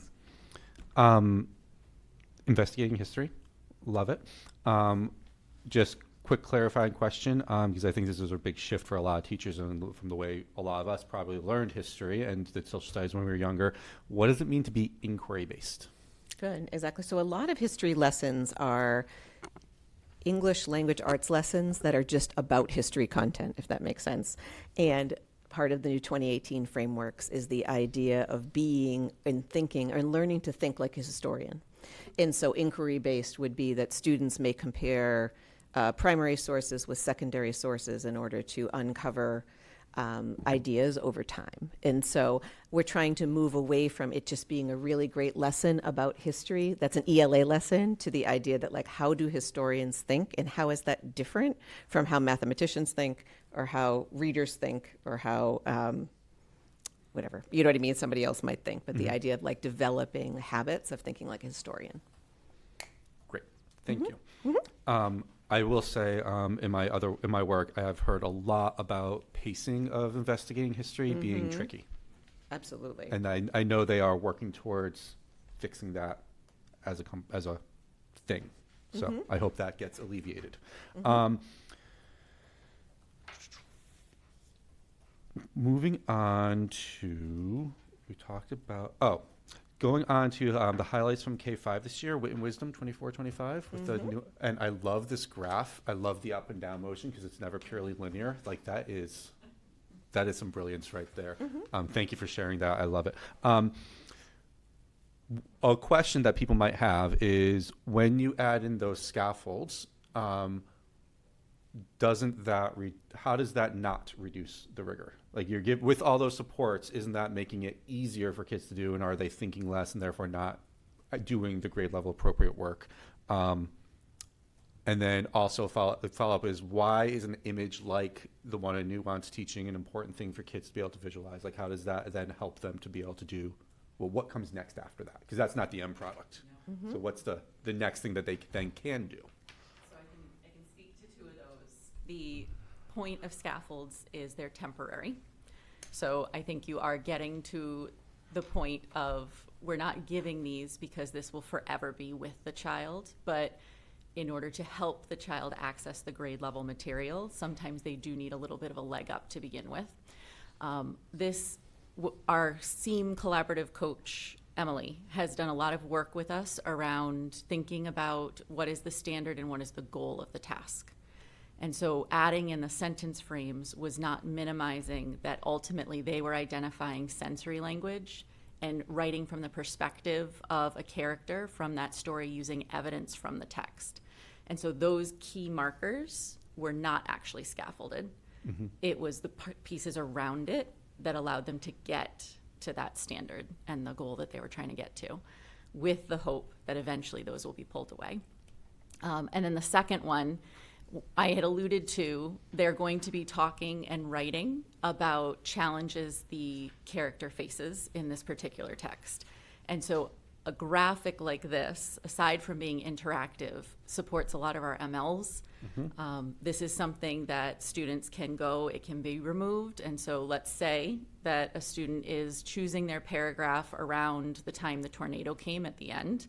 That student can come, they can pull that graphic. They have the graphic of the actual setback, but then they have the graphic of what comes next. And those are primes. Those are thought primes, talk primes for them, so that when they go to write, they have more independence in that. Thank you. The arts and letters slide. The chart on the bottom, these are the units that we hope to be doing eventually. I guess it's more of just a comment then. I like that there's purposeful teaching of literary nonfiction. Thank you. Right. That's important. We don't balance that enough. We don't Yeah. balance our fiction, nonfiction. And so that's another benefit of high quality instructional materials, is that balance is built in. And we know, and this is to the next slide, that one of the biggest things to help kids learn to read better is to increase background knowledge. That it, like the baseball study just tells us that when you know more about a thing, it helps you understand things better. It just helps. Thinking about, and this is both in relation to, well, we're going whole hog into great minds, right? Like, that was a fun phrase. Right. I haven't used that in a whole long time. Like, that was, Right. I don't know where that came from. Right. Great minds. We're going in deep with them, right? I love how Wit and Wisdom builds thinking routines or schema over time. We know that the difference between novice and experienced learners or expert learners is that they have schema to address new information. Do we are seeing similar talk structures, thinking routines, languages across all the curriculum products? We are, between Eureka Math Squared and Wit and Wisdom and Arts and Letters. Investigating history isn't Not so whole much. hog on the great minds, No. but yes, exactly. But this idea of like learn, launch, land is common across both. For kids and for adults, to be honest, like that helps, those structures help. I've been using that in my own sessions. And then I think you alluded to this, Mr. Clark. How will we've changed the calendar for next year in terms of when early release will happen? It won't be an hour and a half or whatever it's been twice a month. It's going to be longer, once a month. How's that going to? Well, I think it's better for families to have it less often, maybe harder because it's for a longer period of time. How's that going to help you? Yeah, so more time is great, right? So we talk a lot about, by the time that 1:45 dismissal for elementary, right, we have about an hour or 2 hours once a month because we extend it. But having a larger chunk of time, we can actually spend more time talking about the science of learning, tying that into all of the curriculum, unpacking modules, because where we're starting with a full implementation, like we're going whole hog with Eureka Squared. So we want to make sure that we want to make sure It is now here. we want to make sure that we give our teachers the time that they need to unpack the modules and understand the connectivity between topic A, topic B, topic C, module 1, 2, 3, like a relay race perhaps, passing that baton from one to the next, and how we can, again, provide them the time and meaningful time to actually sit, unpack it, have those discussions, have the opportunity to learn from each other. And the benefit of going half day is we now have a better opportunity to have the option to have all elementary schools join together. So all of first grade of North Andover could unpack topic C together. All of third grade across the district. So when we talk about that famous phrase, a North Andover education is North Andover education, Yeah. we're heading that direction. Great. Awesome. Do we, Ms. Ando, in terms of the schedule, and maybe Mr. Clark, you should probably know this too. In terms of the schedule, I imagine in the elementary schools, they have common planning time or common team time throughout the week. Do we have those structures, or are we making those structures more available at the middle school as well in terms of the schedule when teachers have time during the You want to day? answer? Or Ms. Larkin probably has the answer. I spend my Tuesdays with the science group, which I'm going to shed in a shout out. I've missed them the last 2 weeks because we've had a lot of other meetings, but they have, I'd say, in my opinion, the best time because every middle school teacher has, there's 2 related arts, as you know, the kiddos go to 2 related arts a day, and the team teachers are now available for different types of meetings. Once a week, they meet with their grade level team to talk about the needs of their students that they all share. Once a week, they meet with their content area team. And so it's really this fabulous time. I know that 6th grade science usually meets the double related art block. So by contract, they are expected to meet one of those blocks. So they really have this amazing built-in time and all have a common prep period, which I think is very unique. It's the only school in our district that has that schedule, both at the high school and the elementary. Some elementary grade level teams have it, but especially as we expand, there's not always that opportunity for every teacher in that same grade level, whereas middle school does every week. Great. The data point slide.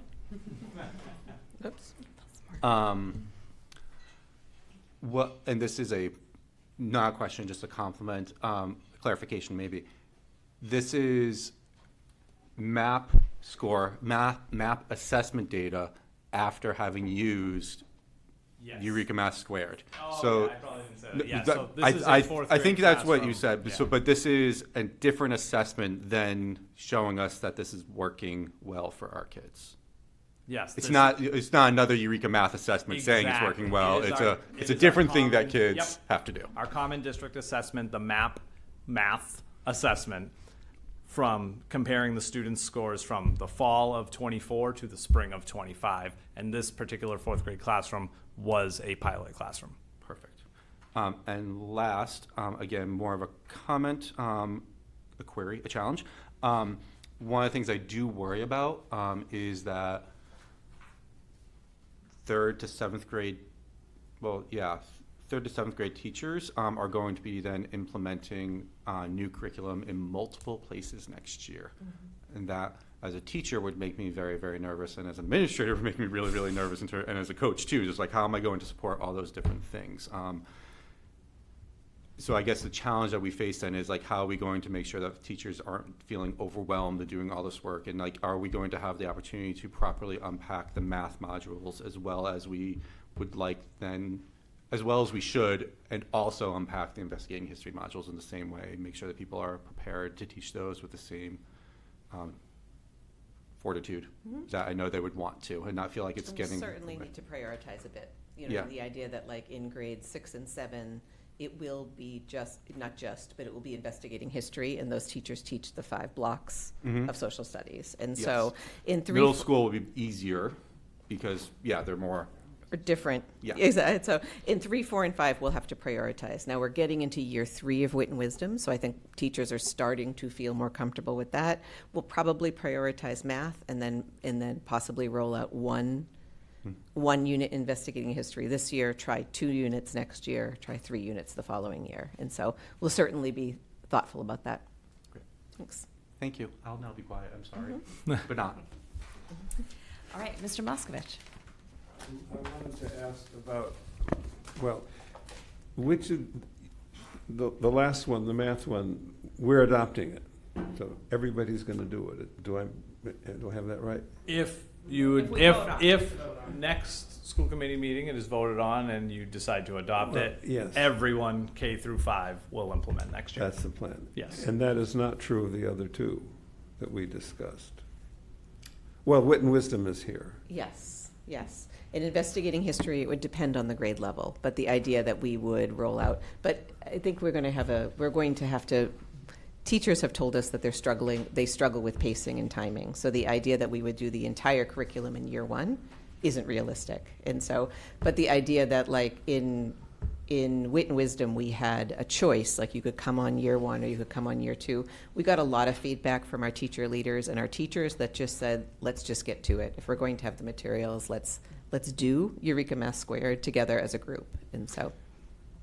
And I think it goes, there's 2 points that the teacher leaders made too, the pilot teachers. That one is that it's really, again, as Joe pointed out, the shift isn't drastic, right? They're really, when we initially launched Eureka year one, teachers didn't know a lot of the language and the techniques that were used in Eureka. And so it was a pretty big learning curve from what they were using before that. Eureka to Eureka Math Squared, it's similar structures, and again, the routines are kind of modified to match more what Wit and Wisdom has, but there really isn't that same learning curve of how do I teach students part, whole, and using the tape diagrams and different structures that they had. And so leaders really felt like, we can just jump right in, that it isn't as drastic a shift. And the other piece with the math curriculum is the way things spiral throughout the year. If it would be trickier to kind of roll out one unit, and then we'd need to kind of adjust some pacing of the other units. The structure of the year-long curriculum really is a benefit, and some of those embedded structures are really spiraled throughout the unit. So it wouldn't be impossible, but a lot harder. So teacher leaders really felt like, yep, we can just rip the Band-Aid off. If we have the funding, which is lovely, then let's go for it. So investigating history, you just have a few pilots, even for one unit this year, the year that's finishing.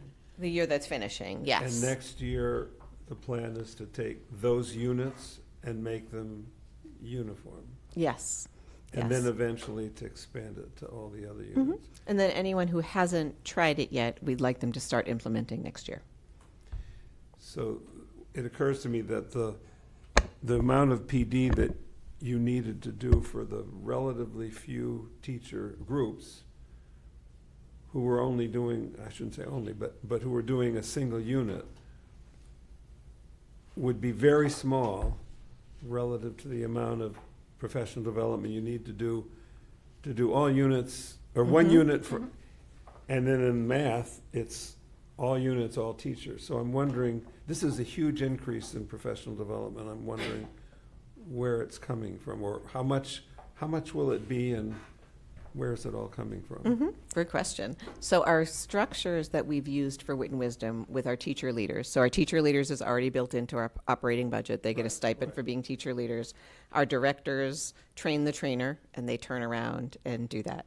I do have some grant funds as far as investigating history and as far as that PD goes. That PD, we have to choose from like a group of 12 providers. And so I will have to do some work around how to utilize those funds in order to get investigating history PD. I think for the most part, we have our math and Wit and Wisdom PD planned with our directors and will be executed by our teacher leaders. Investigating history PD, I'll have to use some of the remaining grant funds in order to get some PD for that. So when you took me to visit one of those, if I remember, that the teacher said that they went to outside training, which DESE paid for. But I'm guessing that DESE isn't necessarily going to pay for a much larger number. Chances are I'll have to bring a provider into district or partner with a surrounding district in order to get a provider to come to the two districts. That would make a lot of sense, wouldn't it? So do we have funds for that? We do. Oh, okay. So we have 2 investigating history grants that the funds aren't expended yet, so I could use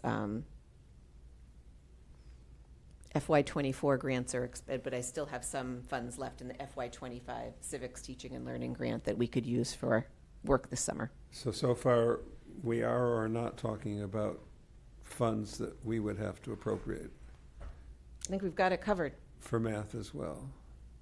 We'll be doing capital improvement, our existing teacher right. leader structure, and our grant funding. Would the capital funds cover the initial training? I guess that's not inappropriate, is it? No, capital funds can only be used for something that is a 5-year one launch. So the PD is not considered part of capital funds. That's really just purchasing the materials.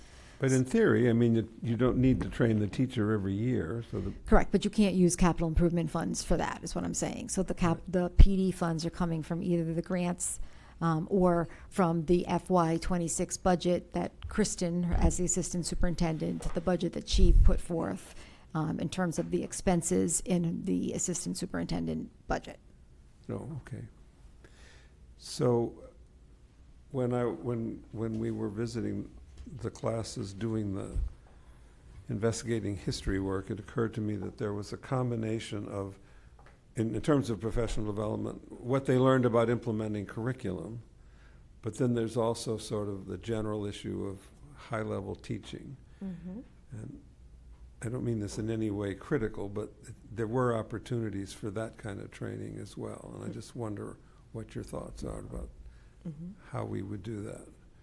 You know, for example, when you put children into small groups, if the teachers have thought to train them and the children about what is we do in small groups, you'll get higher level participation, and if you don't. Mm-hmm.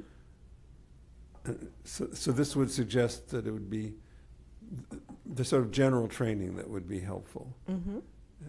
I think our teachers are also, we have been doing that training. That's a lot of the training that we've been doing through Haggerty, through Foundations, through Wit and Wisdom and Eureka. There's still opportunities. So a lot of this is training that has always consistently been part of our rollout, and that our teacher leaders are bringing back, and that's the work that they do in collaboration, what we call collaboration time with our teachers, and in our new, and the way that we have structured our early release for next year, being able to do that time. So a lot of that is already part of the repertoire of what we do. I mean, certainly there may be some more pieces of that, but that work has already begun. Okay, that's all I have. All right. So we talked about, so a lot of my questions you guys have covered, and I've been checking them off, but there's still a few left. Sure. So that's good. The arts and letters. So one of my questions was, how is all this rolling out? We've kind of hit how investigating history is going to roll out and how Eureka Math is going to roll out, which is all at once, or whole hog, or complete cow, whatever you like. I'm so sorry. Arts and letters. How about that one? I didn't hear how that one was going to go. Absolutely. So with arts and letters, each grade level has 4 modules. It is very unusual for any grade level in their first year to get through all 4 modules because of pacing, because of the learning curve. Currently, each grade teaches one of the modules. So we will add at least 1 more module next year, if not 2, and then build from there. And so like currently the grade 6 does the Great Depression as a unit now.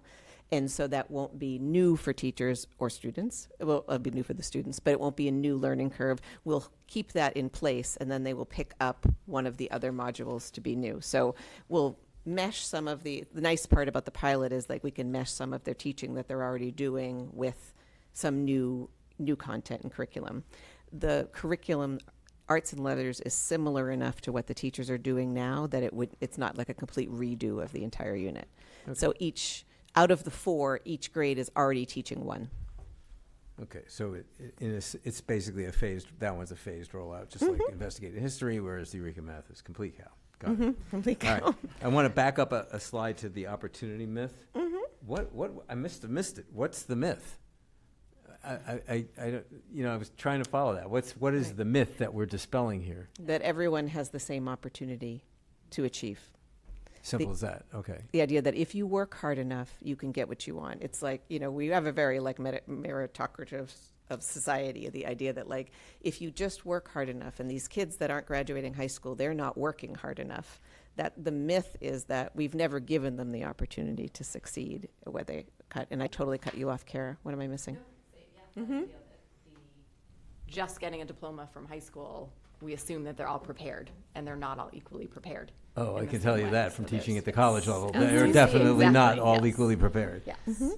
Okay, so the myth is that just if you lay it out there, they'll do it, as opposed to providing a better path for So we them. really need high quality, right? What they're doing every day really matters. That curriculum, that instruction, that teaching, even those nuanced moves in the classroom really have a strong impact on what they can do, and we need to have that belief that all students can and give them all those access points to get there.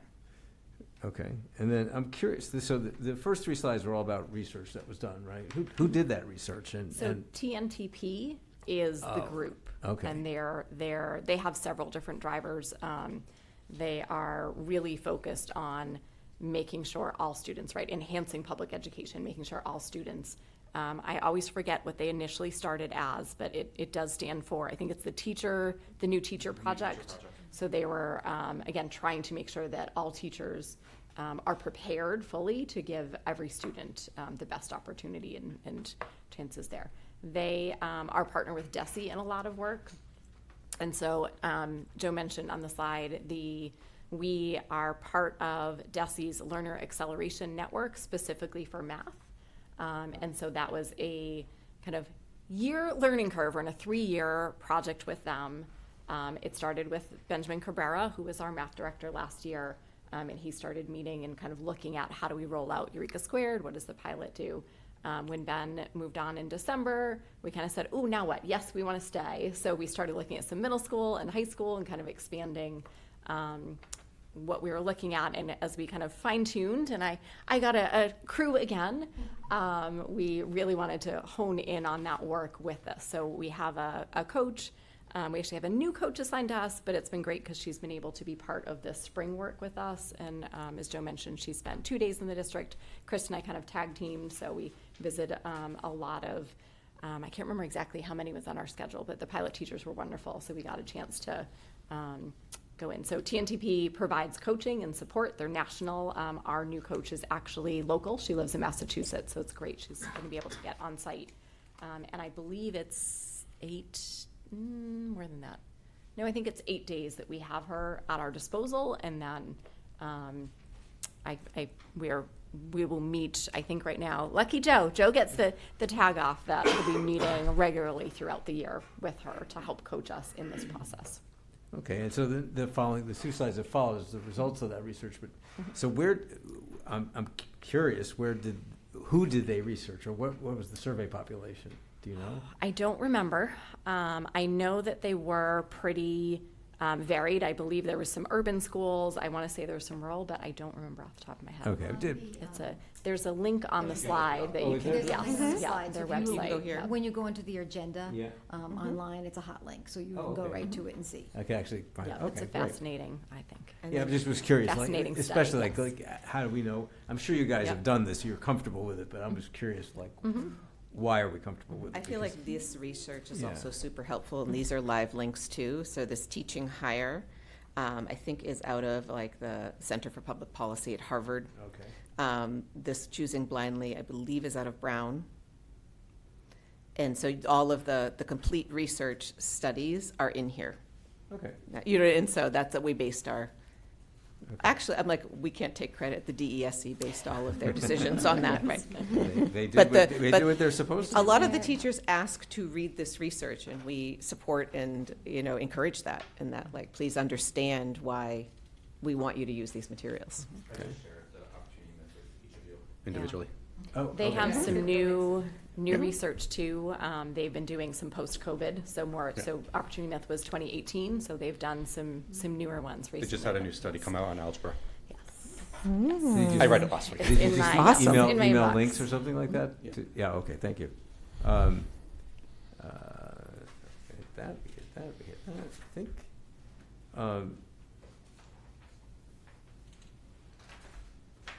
I guess I'm just curious, as a new to the education business, relatively new, when you guys talk about unpacking, I'm not really sure I fully understand what you mean by that. We should explain that. Yeah, exactly. I mean, I think I have an idea, but like kind of orienting them, but I'd rather hear you say what that really means. Thank you. Absolutely. Good question. I would say in the most basic terms that we can apply to any curriculum, it's looking at the end result. What is the assessment? What are the skills? What are the things we need our students to be able to do successfully by the end of our teaching? And then we use that to then look at key components, and that's where the unpacking comes. We open it up, we look, we read, and we have conversations around how does this part contribute to this whole, and how can we as teachers support our students where we know they might need extra support so that they're understanding the whole at the end as well.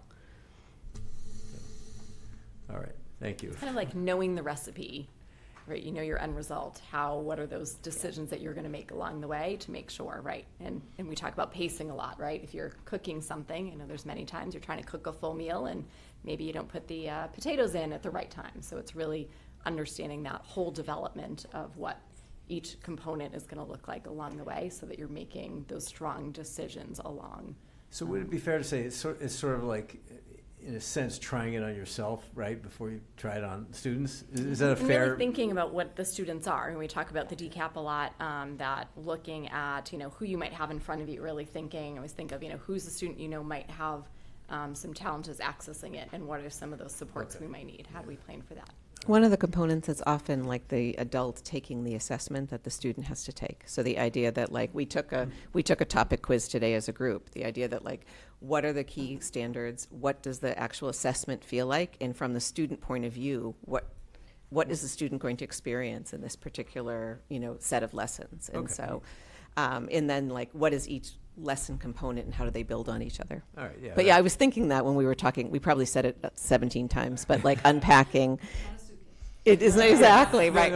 I got that part, but It's a different that's very helpful for me to understand like what you were getting at. When I was making notes while you were saying it. What exactly are they unpacked? I'm not sure I understand. Okay, thanks. That's good. That's it. Unpacking ideas. All right, so most of my questions got answered. I really just have two left. So one is to go back to the study again. So slide 7. I know a lot of the breakouts looked at race and language. Was there did the study also look at gender differences? And if it did, is there anything there that you kind of keyed off and plays into our students here? I don't believe they identified specific gender. I think they mention, and I'm trying to picture some of the other graphs in it, and it's been a while since I've looked at the full study. I feel like we've, again, pulled some slides that we've used because we know there's some good facts. I think they specifically looked at student of color, students low income, our multilanguage learners, and students with mild to moderate disabilities are kind of the key demographics that I think they looked at. It's a hot topic for me this week. I just spent 30 years in technology, and this is my going to tech conferences this week, and again seeing the complete underrepresentation of women in these groups. I'm like something's wrong. Like what? So just kind of having that gender, like somewhere we're losing girls, and there's no reason for it. As the girl in the room, there's no reason. As we looked at groupings for a calculus project, I think again their target is typically our students of color, but that is one demographic that we said we know that there is a gap there as well, and we need to make sure that we're giving those opportunities and supporting our female students. And yeah, it was why this week I spent a lot of time in women in data groups and kind of what's happening and what do we do and where is it missing and kind of what that note is. And math for me, that ramp was math. Like math to me is the basics of all things, right? Like so, and then hearing the literacy going into math, how important that is, because that's what I see too in the workforce that I'm bringing onto my teams. Math gives them logic, gives them computer skills, but you have to have the literacy, you have to have the communication, and those are the people who can speak or who are excelling across the board. So it's just, I see it in my own daughter, what she's bringing home, but knowing more and more of that's coming in, that's just going to propel all of our students. So. And that's where, again, the structures, we talked about what pieces are in wit and wisdom, but they're also within our science. So in mystery science, they talk about notice and wonder, and there's a lot of, it pauses, okay, talk, right? Talk to each other, because the students need to talk and build that experience to build their own understanding. So some of those routines are just embedded within what we're asking teachers to do. Fantastic. Awesome. Thank you. And then, so back to the data point slide, 32. So that one, so that data point slide showed, I know you said you picked it out. So that's looking at the amazing progression of one of the 4th grade classes that was doing Eureka Squared. Do you know roughly in another 4th grade class that wasn't doing Eureka Square, would those data points have been more down in the red, more in the orange? Like, I'm just trying to see, like, what's the comparison? Like, would all, if it was a non-Eureka Squared, would those classes just, close, or were they more disparate? This is an anomaly, right? This is they're not even just in the green. Like, the vast, they're up in that corner. Like, it's whole hog. Yeah, it's whole hog in that green quadrant. Whole hog green. No, we're seeing progress, and we have seen progress. We want to see more. We're making effective progress along the way, but we believe that by implementing Eureka Squared, it's allowing all of our students to make the same effective progress. I don't think that we would see every student in the class with that amount of progress. No. But more than we're seeing now is the goal. Oh, moving forward. Moving forward. Yes. Yeah. Continue to increase it. We've Yeah. had some great success. For example, we have one extra section of algebra this year than we've had in prior years, and that is the same for next year. So I think we've had this math shift. I'd like to say again, they're getting that like foundation with Eureka, and now I think again, hopefully we'll just see that exponential. I think it's just taking away some of the barriers that existed in the original program. That's fantastic. Thank you. And then one more question, in which you might tell me isn't for now, so I'll take that too. But so what's next? Like, what areas, what topics, what grades are kind of you tackling next with a high quality instructional materials? Because like this is great, right? This is turning over. So if you want to tell me that's another week, it's fine. But No, and I will present at some point. But the idea that this slide, this is the implementation process where you learn and prepare, you investigate and select, you launch, then you implement and you monitor. K to 5, we're in the implement and monitor stage. In 6 to 8, we're closer to the launch stage. About half of our educators, so we have 6 to 8, we have high quality instructional materials in math, and we are hoping to implement in ELA. Our 9 to 12 is more in the learn and prepare prior to investigating and selecting. And so I've been working with Ms. Holman around getting teacher leaders together. We're going to form a 6 to 12, grade 6 to 12 curriculum council to do some of this work around like learning and preparing, investigating, selecting, and the group is going to study the opportunity myth and the why behind why this is a good idea. And so I wouldn't say they're necessary, it's just they're at a different phase in the adoption. Also, there are less materials available 9 to 12. There are some, but there are less available. There are more materials available K to 5. that is the opportunity. It's there. Let's take it. Let's go. We can launch out much faster, and then maybe someone else will get ready. And the idea that like our students are now entering middle school with 3 or 4 solid years of very good literacy instruction behind them. And so the idea that we can build that way, but absolutely everybody is somewhere on this trajectory. And if you're somewhere on this trajectory, our goal is to just move you forward a little bit more.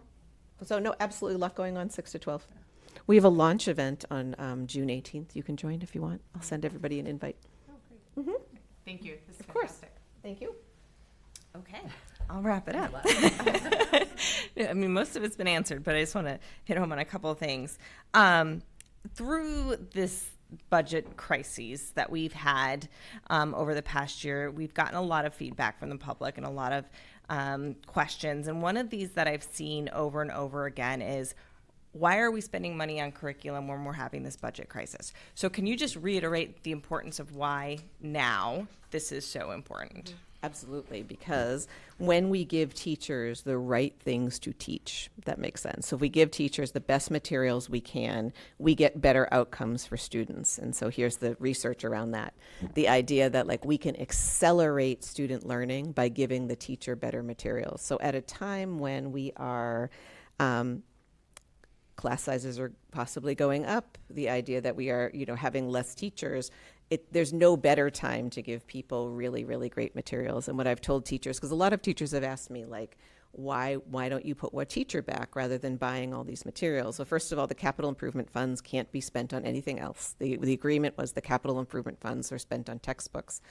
But also, capital improvement funds are about $225,000 where we can outfit kids K-8 with reading and math books for that amount of money. You know what I mean? It's the idea that like it's a small investment for a lot of return. But the funds can't be used on anything else. We agreed that we would buy textbooks with them. That's what we need to do. And so I have gotten that question a lot from people, and the idea that, like, first of all, you know, it's similar to the fields where the money can't be used for anything else, but also it's an investment in our kids. And the books will, you know, these materials will last at least 5 years for a relatively small amount of money. I think it's not only an investment in our kids, but it's an investment in our teachers. Yes. To give them materials that they can thrive with and run with, and support them. So thank you for that. Of course. When we talked back in the fall, it feels like it was 5 years ago. We talked about investigating literacy, or investigating history, and I know we talked about there was some hesitancy of some teachers, I think mostly in the middle school, of adopting this new material. Has there been any shift in that hesitancy? And so what we did is I collected feedback from anyone that was willing to give at least one module a try. And so a lot of our teachers were able to try at least one of the modules, and the idea that this is what we need in order to help us go forward. And so again, like I heard this quote this weekend, and I've said it 10 times since, but Aristotle said, the roots of learning are bitter, but the fruit is sweet. And the idea that things are hard at the beginning, like it's hard to start. This is hard work we're asking people to do. This is not easy. If it was easy, everyone would do it. You know, it's the idea that it's difficult and change is difficult. But what we're finding, like from our stories from our directors, is that once somebody gets into it and sort of, you know, gets past the part that's really, really difficult, that they notice that the kids do really well. And so what I did is I promised, like, the teachers union that I would ask what was most beneficial, what was most challenging, and what help do you need going forward, with the idea that, especially with investigating history, it is our only choice in a lot of ways. There are other choices, or there are teacher-made materials, but it is the only subject where the state has written the standards, written the assessment, and written the curriculum to meet the standards in the assessment. And so it's, you know, there are few choices. And so, but the idea that, like, it's not easy. I don't want to paint it as this is easy work that we're doing, but it will be worth it. What am I missing? I'm good. My little Aristotle quote, Angela Duckworth used that in, like, one of her, like, commencement.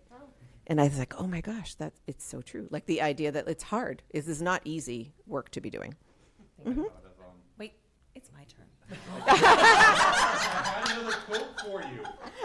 Exactly. Throw that one back at you, Joe. It's my turn. Can we go to, it's titled Highlights from K through 5 this year? Yes. The slide. So we talked about model for districts, and I know you had brought this up before, and I appreciated that, because I know one of the things, the questions we always would get through this past year is, how do we compare to other districts, and what district are we modeling to be like? And I really love this, that we want to be the model. We want to be the one that the districts come to. So we're almost setting our own standard that's higher, where other schools can then look at us and say, that's what we want to be, rather than us striving to be somebody else. So I appreciated that. So thank you. No, we're super proud of that. And and you know, we, like, adopted Wit and Wisdom through, like, a grant, through the HQIM grant through the state, but that also offers us a network of people. And what happens is, like, our coaches from the state said, oh gosh, Lexington, you really need to go see North Andover and what they did. Oh, Burlington, you have a question? Go try. Because Jackie was the mother of the rollout. Jackie has 3 children. She has 2 actually that live in her house with her, and then the Wit and Wisdom rollout, like, is her 3rd. And so, exactly. And so Jackie rolled it out when I was sick, and so she is she gave birth to the rollout. But the idea that, like, the support that we gave people and the space that we gave them, that we know this is hard and we're here for you, we're going to support you, was unmatched. And so it's our best work that people get to come here and talk to our teachers and watch lessons, and then they choose to adopt. Part of the adoption process is you have to go to schools and see what you're considering in place. And so we've had a ton of schools come and visit us for that purpose. But yeah, no, it's nice to be the model. Yeah, It's thank good you. stuff. And I have just one more question. We talked about, those books being a little bit easy on wear and tear. Are there online resources or online books that kids will have access to? Absolutely, yes. So we always manage to find online versions, audio versions, all sorts of different media. There seems to be no replacement for the actual book itself, but the idea that we will plan accordingly for what we found is we can't share sets of books in the middle school because the kids want to take them home. They want to take them with them. They want, you know what I mean? And we want them to. That's something that we want. That's absolutely something that we want to do. But yes, absolutely. Digital and audio versions of the books where our teachers are always great at tracking down and providing for kids. Thank you. Thank you. Joe, did you want to add something?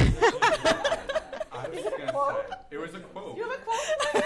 I do. It's from A League of Their Own and Tom Hanks. Right. It's the hard that makes it good. It's what? It's the hard that makes it good. They're talking about baseball. Yes. It's the hard that I thought it is immediately when she said it, I was like, Right. no, I'm thinking of a baseball movie, but okay. Exactly. Yes. Aristotle, Tom Hanks. Absolutely. Great. But, yeah. He also said there's no crying. crying in baseball. And the ump comes up, he's like, what's going on? She's crying. I think that's really important to point out is this is ridiculously hard work that we're asking people to do, but we're here for you. We're here, we're going to support you, we're going to get you what you need. Thank you. Thank you. All right, to the committee, if there's any other questions, please email Ms. Ando or come with them next week before our vote. We'd appreciate that. Thank you all for being Yes, here. thank you guys. We Great, really great appreciate it. presentation. It was amazing.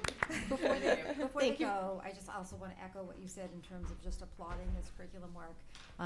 Two of these people are sort of holding two different jobs, and maybe three of them are, because Kara has picked up a lot of different hats while we have helping to build her team this year. So thank you very much for that. And I also want to say how refreshing I have found this meeting to be tonight, where we're talking about curriculum and instruction and talking about learning, the things that we're doing in the schoolhouses. And I'm going to sort of repeat the words I said last week to the community, that these are the times that we need you to be here. And if you can't be here, these are the times we're going to ask you to watch this. We're going to ask our principals to share this, the YouTube, the North Andover CAM YouTube of this, so that our community can become informed about these are our goals, and this is what's driving the work that we do, to your point, or to your question, to the chair's question about, why is this work so important? Why are we continuing forward when we had to make cuts? Because this is what's going to improve instruction in North Andover. You have heard me say before that we are not, if you look at some of our standardized testing, it's not performing, we're not necessarily performing to the place that we think that we can and that we should be. And it's not because we don't have great kids and great teachers. Perhaps we have been asking our teachers to do too much by, scour the internet, write the plans, build it all, where now we're providing them with what they need so that they can do the job that they know how to do, the nuances of teaching, which they've been trained to do. And the other piece is that Kristen will take the work that she's doing with the curriculum leaders. She'll bring that back to our principal arc. So our principals will go through the same training that our teachers are going through, reading the same articles. Much of this year has been building on that. So they too will be the folks that will be helping with the PD and the planning within their buildings next year. But I just want to stress to the community that this is the stuff that we really want you to hear, because these are the goals that drive everything we do, and these goals will drive our future budgets. Could I just add I really agree with that, and that just what Kristen said before, when teachers say after several months of hard work, I really had no idea my kids could do this. It tells you that there's a part of improving instruction that is separate from class size. These are the same teachers they were last year, and I'll bet that and I think I said this last week, they're very impressive teachers. I'm sure they were last year. But having the materials, the higher expectations, makes a huge difference in results. And we just can't have the whole discussion about what schools are be about class size. Thank you. Thank you. Thank you. Thank you, Thanks, friends. guys. Well done. Thank you so much. Really appreciate it. All right, we're going to move on. We have new business. We have residency policy revision, policy JFAB, and we have Mike Grant here to help us through this as well. Thank you, Mike, for sticking that out tonight. I think I said, oh, we'll be ready for you at about, 8 o'clock. But all important work. No, don't be sorry. It's all good. Start here. Sure. Yeah, actually, before we start, I just want to make one quick point. Prior to all of the presentation, we were talking about the Kittredge project and the design process, and you had mentioned about the bathrooms. If I could make one request, Yes. whatever design is chosen, if you can make the top floor of the design not cathedral ceilings and drop ceilings, that would be super helpful. Not drop, have it drop ceilings, not Cathedral. not cathedral. For the future 2050 IT director, facilities director, when they have to update anything, run cables, if it's electricity, you don't, like, Sargent and Thompson are beautiful designs, but the second floor, the cathedral ceilings, everything has to be surface mounted. You can't hide anything. It's very difficult to run. It's more expensive to update, so.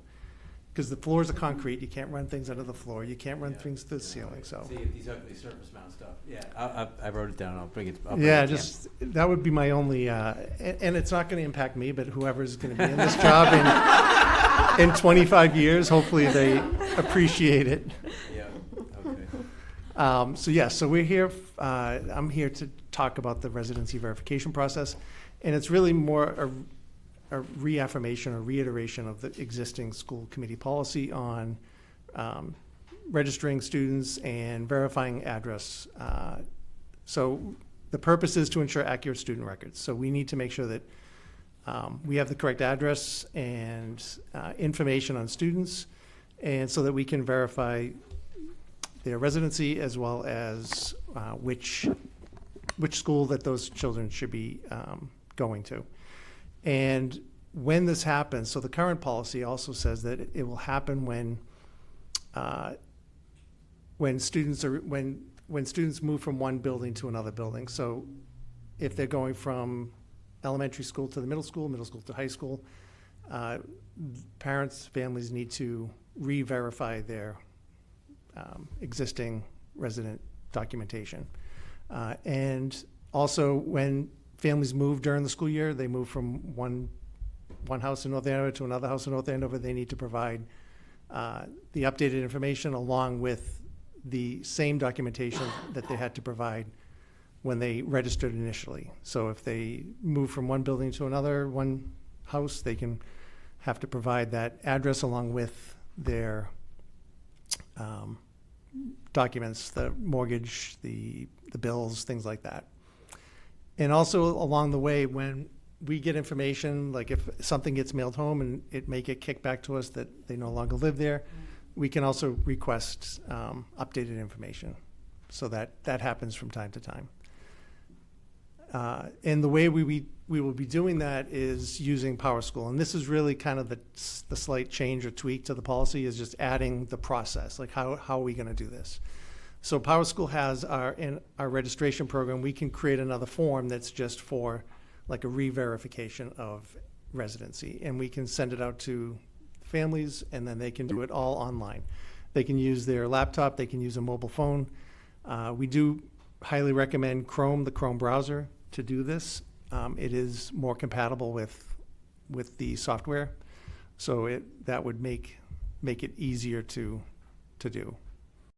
And if anybody cannot do it, we offer them to come in and they can drop off. We can make copies here.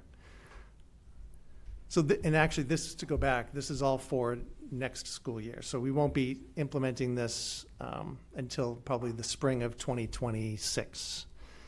We'll be starting. But we just wanted to start the ball rolling, kind of let people know that we will be requesting, as they switch from one building to another, we'll be requesting updated documentation.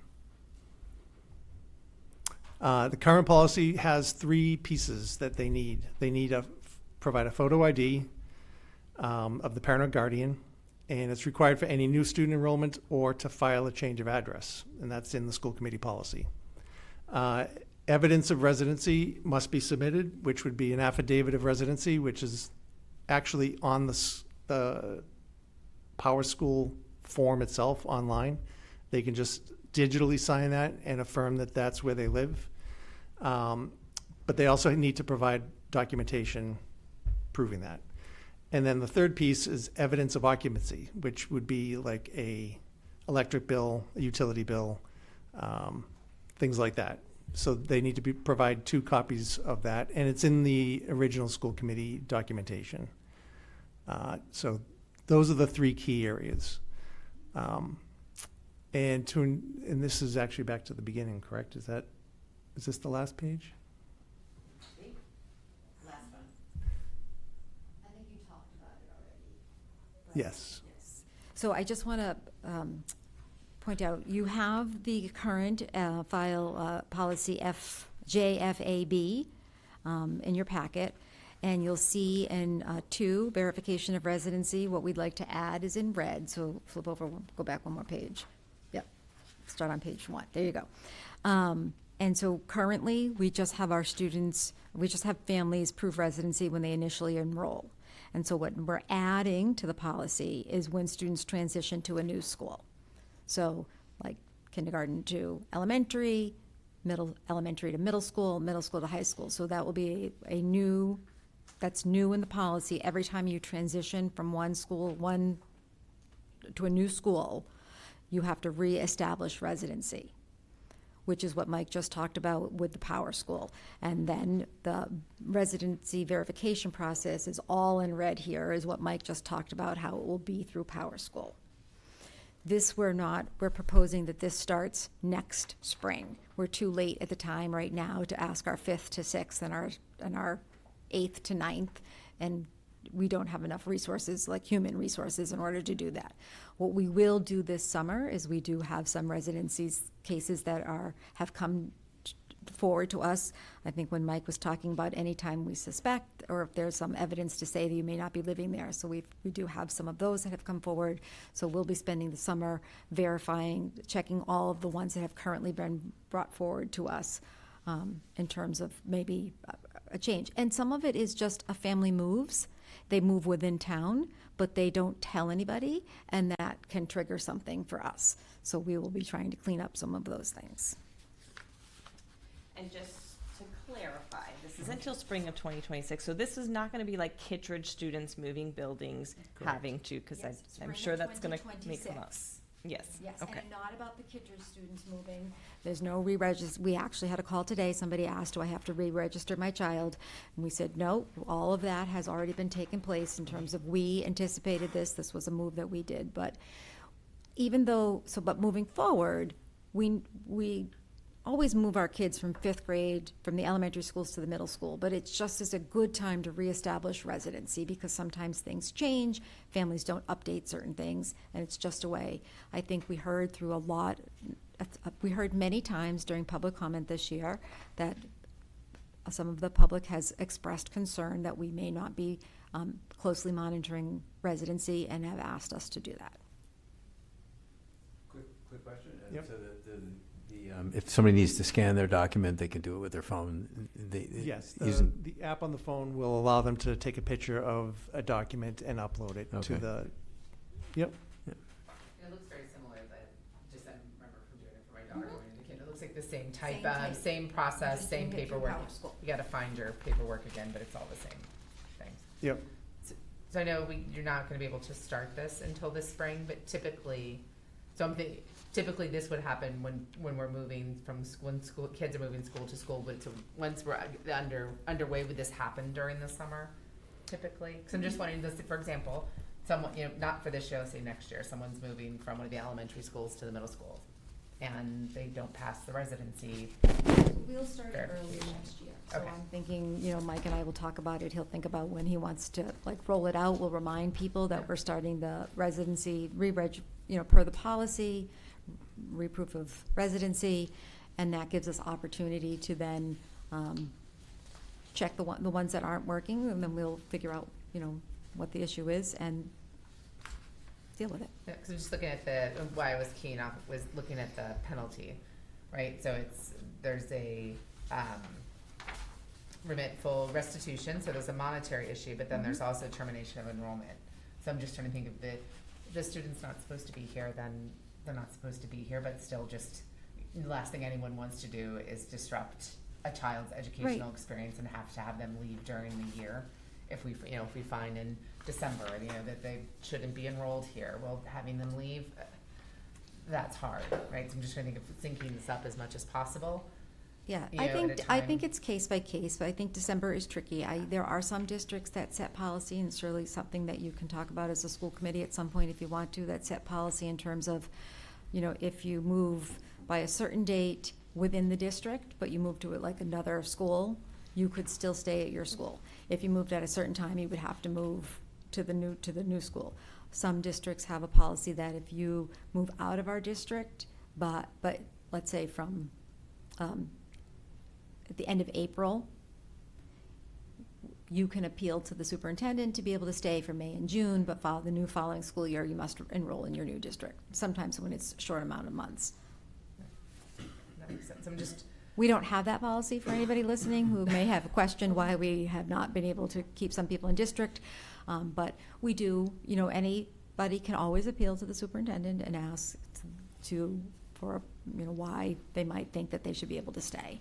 Yeah, I was wondering about that too. So I didn't see in here that I was assuming you would have sort of last decision-making authority on individual cases at your discretion.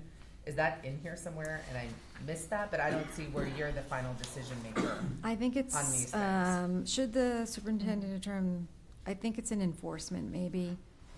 It could be something that's already in there. I will look for it and find it for Just you. 'cause assuming that you are the final decision, or someone that you would. Or designee. Designee, that you would make, because as we start to get in, if we do get into termination of enrollment and remit full restitution, I'm assuming that's something we probably want to be very We crisp have, on. we've been working really hard this year. We've been working with families. We want people to know that when we ask people to re-verify their address, it's not because we, have it's not, we're not trying to say that you don't live here. It's because something came back, maybe a piece of mail came back to us, or maybe there was a reason we might, and that we have that right to be able to ask people at any time to prove, if we have a question, to reestablish residency with us. And that we have been sharing with people that there is a penalty if you don't, which is, there could be a financial penalty to that. Do you need us to authorize you to make these exceptions? Yes, so you would have to have tonight's your first read. Tonight's So your you first. make sure it's in there for next week? That we've authorized? Oh, I will look to see if that's in there, but you have to change, everything that's in red would be new, so tonight's your first read of the things that are in red, and then you'll vote on it next week. On the residency verification process, where it says when to verify residency, should that also still have in there upon new enrollment? Where are you looking? She's on she's on page Page 4. 4. Say that question? Yeah, so it's when to verify residency. It says residency verification is required before students move from one school to the next, but it doesn't have when they're initially enrolling in school. I know they have it on the first page. Because this is just the re-verification process. It's so maybe we should label it Label it re-verification like Yep. process. Residency re-verification at the Yeah. top rather than Yeah. verification. Yes. Thank you. And then is there somewhere in here that says that you could also, I'm assuming you have discretion if you, for whatever reason, decided that you wanted to do it at any other time? Yes, Do that's you in have here. that discretion, and is that in here? It's in here. Okay, Page 5, the school Okay. district reserves the right to request residency documentation at any time. anytime, okay. The verification process is the same when they enter kindergarten as well with initial registration. And that is outlined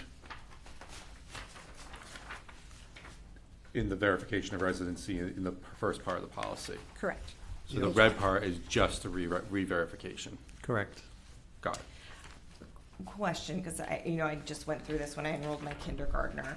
and I already have a child in the school, but I still had to show my verification. Have you gotten feedback of anybody?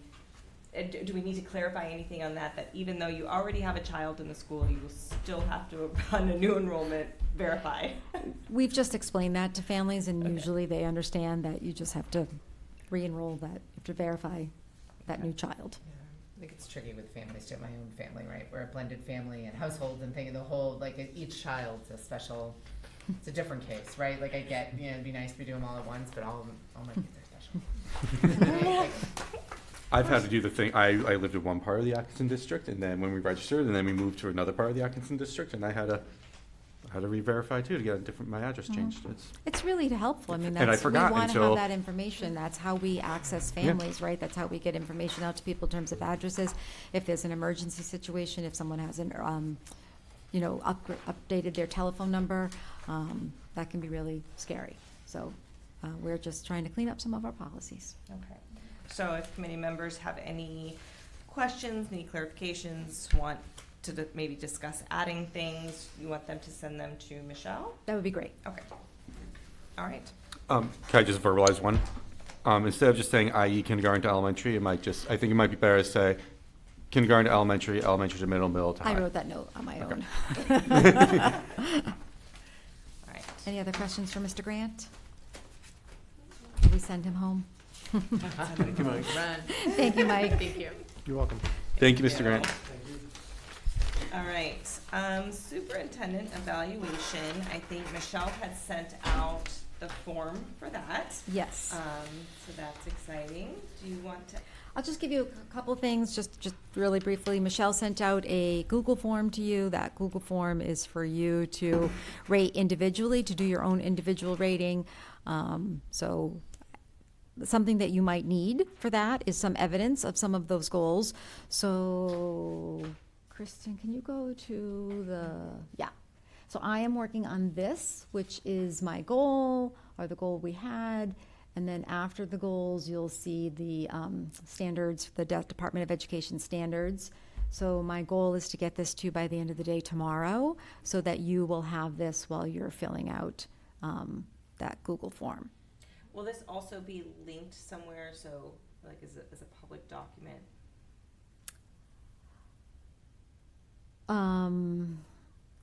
I will check. I just want to make sure the things I'm sharing with you is evidence or doesn't have, I didn't redact anything that I'm sharing with all of you.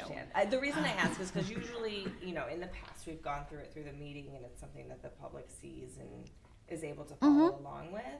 So I didn't know if there was a I'll check and make sure. Okay. Yep. Well, these original goals would already be in our minutes. The goals, but it's Yeah. the evidence, if they wanted to click on the evidence that I'm showing to support the goals. Love the chart and the clickability of it. Thank you. And just for clarification, these are a lot of the things we were able to determine on our own. Have you paid particular attention to things that we might not have necessarily seen in the rubric? Like whether or not evaluations are completed on time. Like we don't know that. If you say yes, yeah, like that type of thing, we don't necessarily have firsthand knowledge of. Yes. Your ability to communicate ideas and to build a budget, we know that, right? So in particular, things that you would want to highlight that we don't have that firsthand knowledge of would be valuable for me. Great. All right. Any other? And that's for people to know that it might seem a little random than Yeah. what appears there, but that's the goal of it, is to give us that full picture. All right, and we want to have these in by, what's our deadline? Tuesday, I think Michelle said. Tuesday? Okay. The Google form. The Yeah. Google form by Tuesday. And then what happens? We talk about it Yeah, on we talked Thursday. about it. No, but are you collecting the data in advance, presumably for some sort of calculation or to share it with us? Well, we're required to do it by DESI.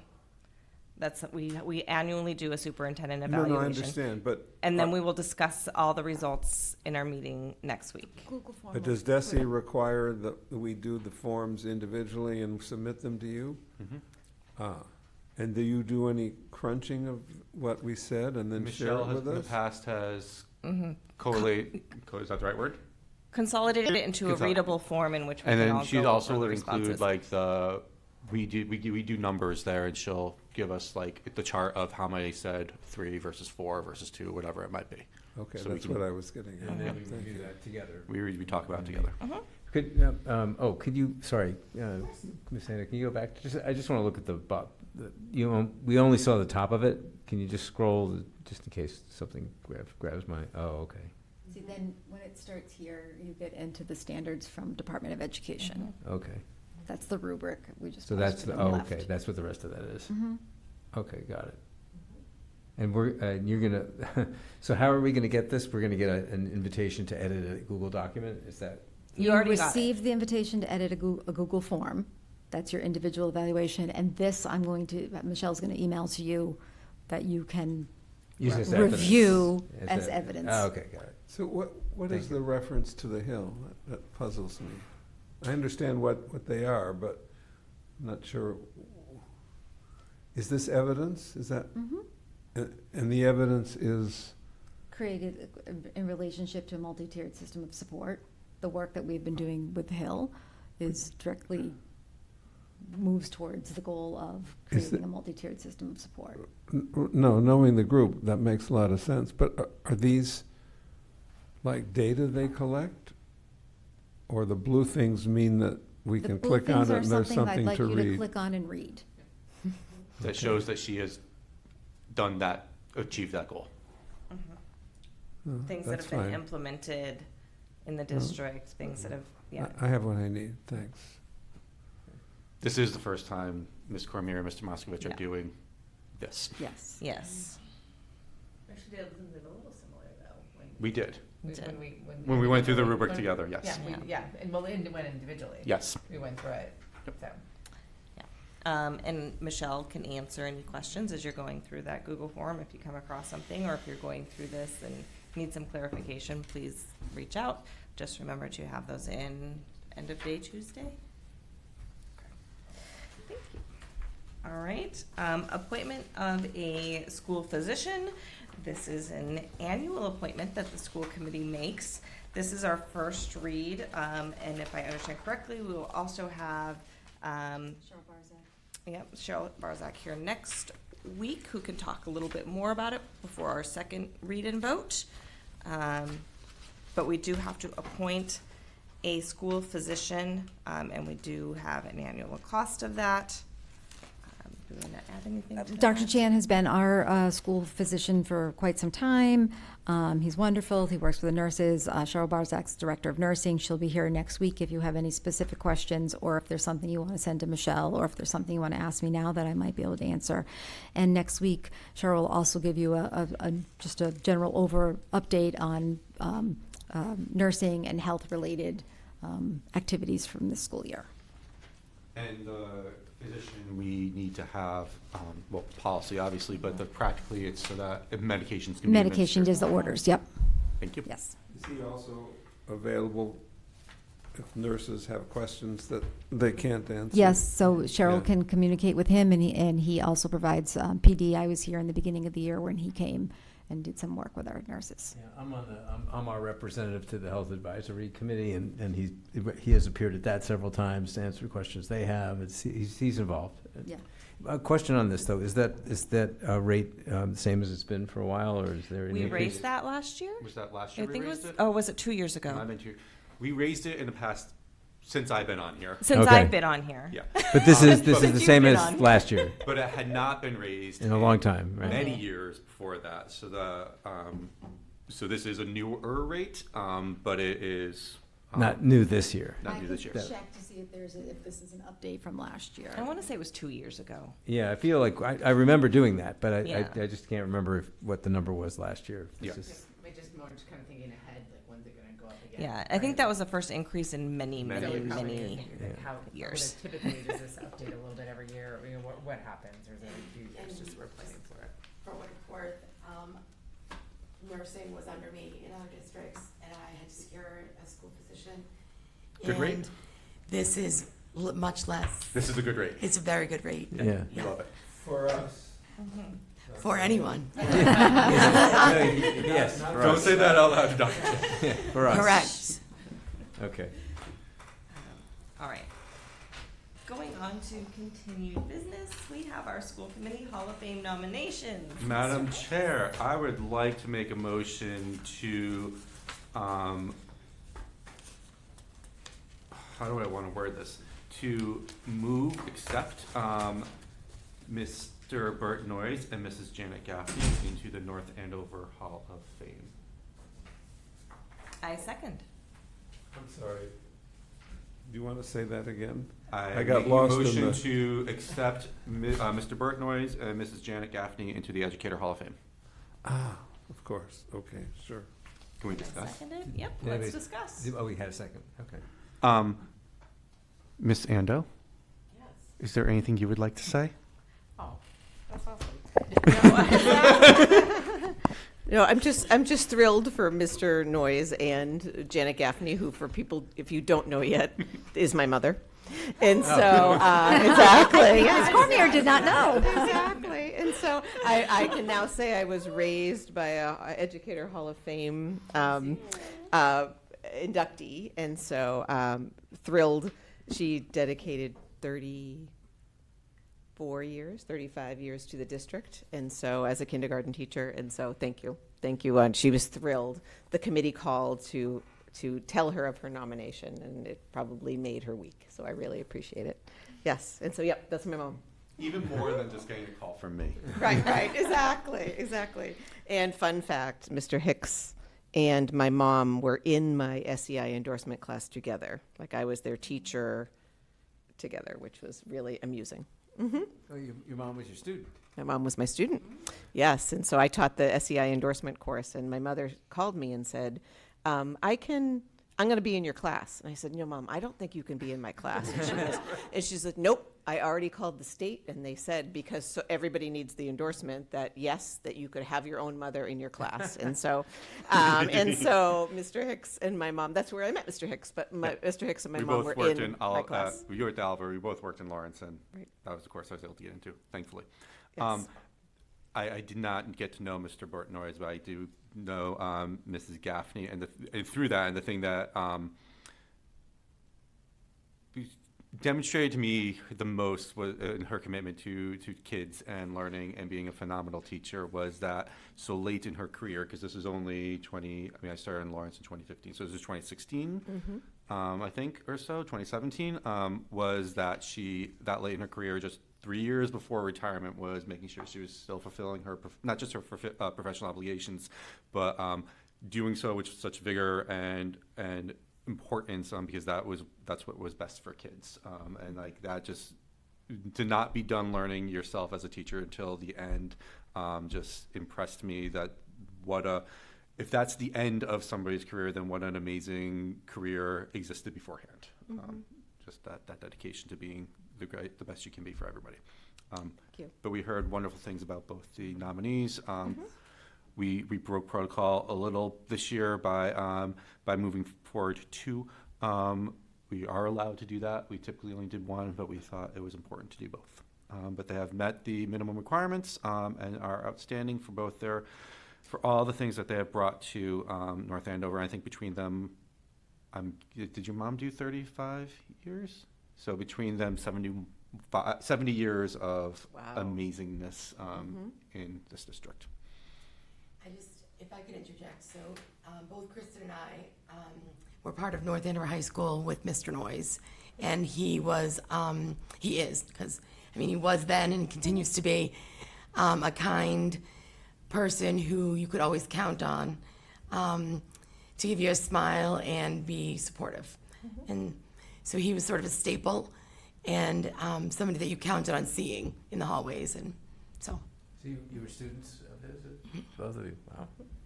He was ELA teacher and then assistant principal, I believe. Yes. Thank you. Anything else? All right, let's take a vote. Mr. Hicks? Absolutely. Mr. Moskovich? Yes. Mr. Brown? Yes. Ms. Cormier? Yes. And I vote yes. Awesome. Congratulations to them. Awesome, yes. So- One thing, if this letter goes anywhere, I'm not sure, there's just some typos. Yeah, I It's see just- that. Yeah, if it goes anywhere, I'm not sure. Yeah. It's to us, but from us.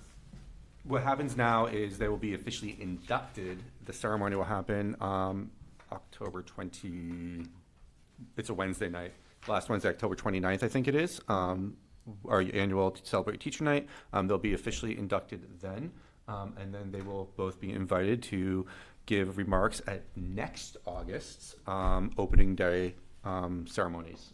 This year we'll hear from Lisa Bernard. She will be delivering this August's remarks because she was inducted this past October. Thank you. And we should think about which, part of it is also a plaque hung in a classroom of that represents where their this. So we should find out from Mrs. Gaffney where she would like that at the ABCC or the Sargent, because I know she started at the Bradstreet, but then went to the Sargent. Like, what would mean the most? Wasn't she at the Atkinson? So where did exactly. would that make her the most happy? I will ask her. It's just like the Baseball Hall of Fame, you get to choose the uniform they wear. Right, Yeah. exactly. What was the date of the Celebrate Teacher Night? It's the October 29th. Thank It's you. Is that the last- Wednesday? It's the last Wednesday in October. Yeah. Got it. The when we met, when the subcommittee met, we got that date and I put it in my calendar. Okay, that's what I want to do. And thank you to the committee Yes, for thank all you. the work, Ms. Cormier and the other. Yeah, and for all of those who made the nominations, we always are asking for them. We love when people make nominations and take that effort and time to recognize our educators. Yeah. Right. Okay, we have public comment. And seeing that there is nobody here, Mr. Hicks did look up National Night Out. It is August 5th Thank For you. North Andover? for North Yeah. Andover. I confirmed with Lieutenant Okay. Davis. I will be out of town that date. I'm so sad to miss it, but August 5th. Yeah, I think I might still So we will talk about who I will be can back. I will be attend around. that date. Yeah, All right, yeah, our I'm, next. I'm not here then. I'm Okay. flying back from Europe that day. All right, our next meeting is next Thursday, 3 weeks in a row. Aren't we lucky? And we are potentially holding the 18th. We are still. holding the 18th if we are, for some reason, there additional business that needs to come up. Anything else we need to do. I'd like to just keep in mind that a lot of things take a second read. So if there are things that are going to be pertinent at the beginning of next year, that would be the meeting to bring it forth, namely field trips that need to have approval. That would be the best time to be able to do that. Okay. All right. Do I have a motion to adjourn? You may. I will give one. A motion to adjourn. I will second it. All right, Mr. Hicks? Yes. Mr. Moskovich? Yes. Mr. Brown? Yes. Ms. Cormier? Yes. And I vote yes. We are adjourned.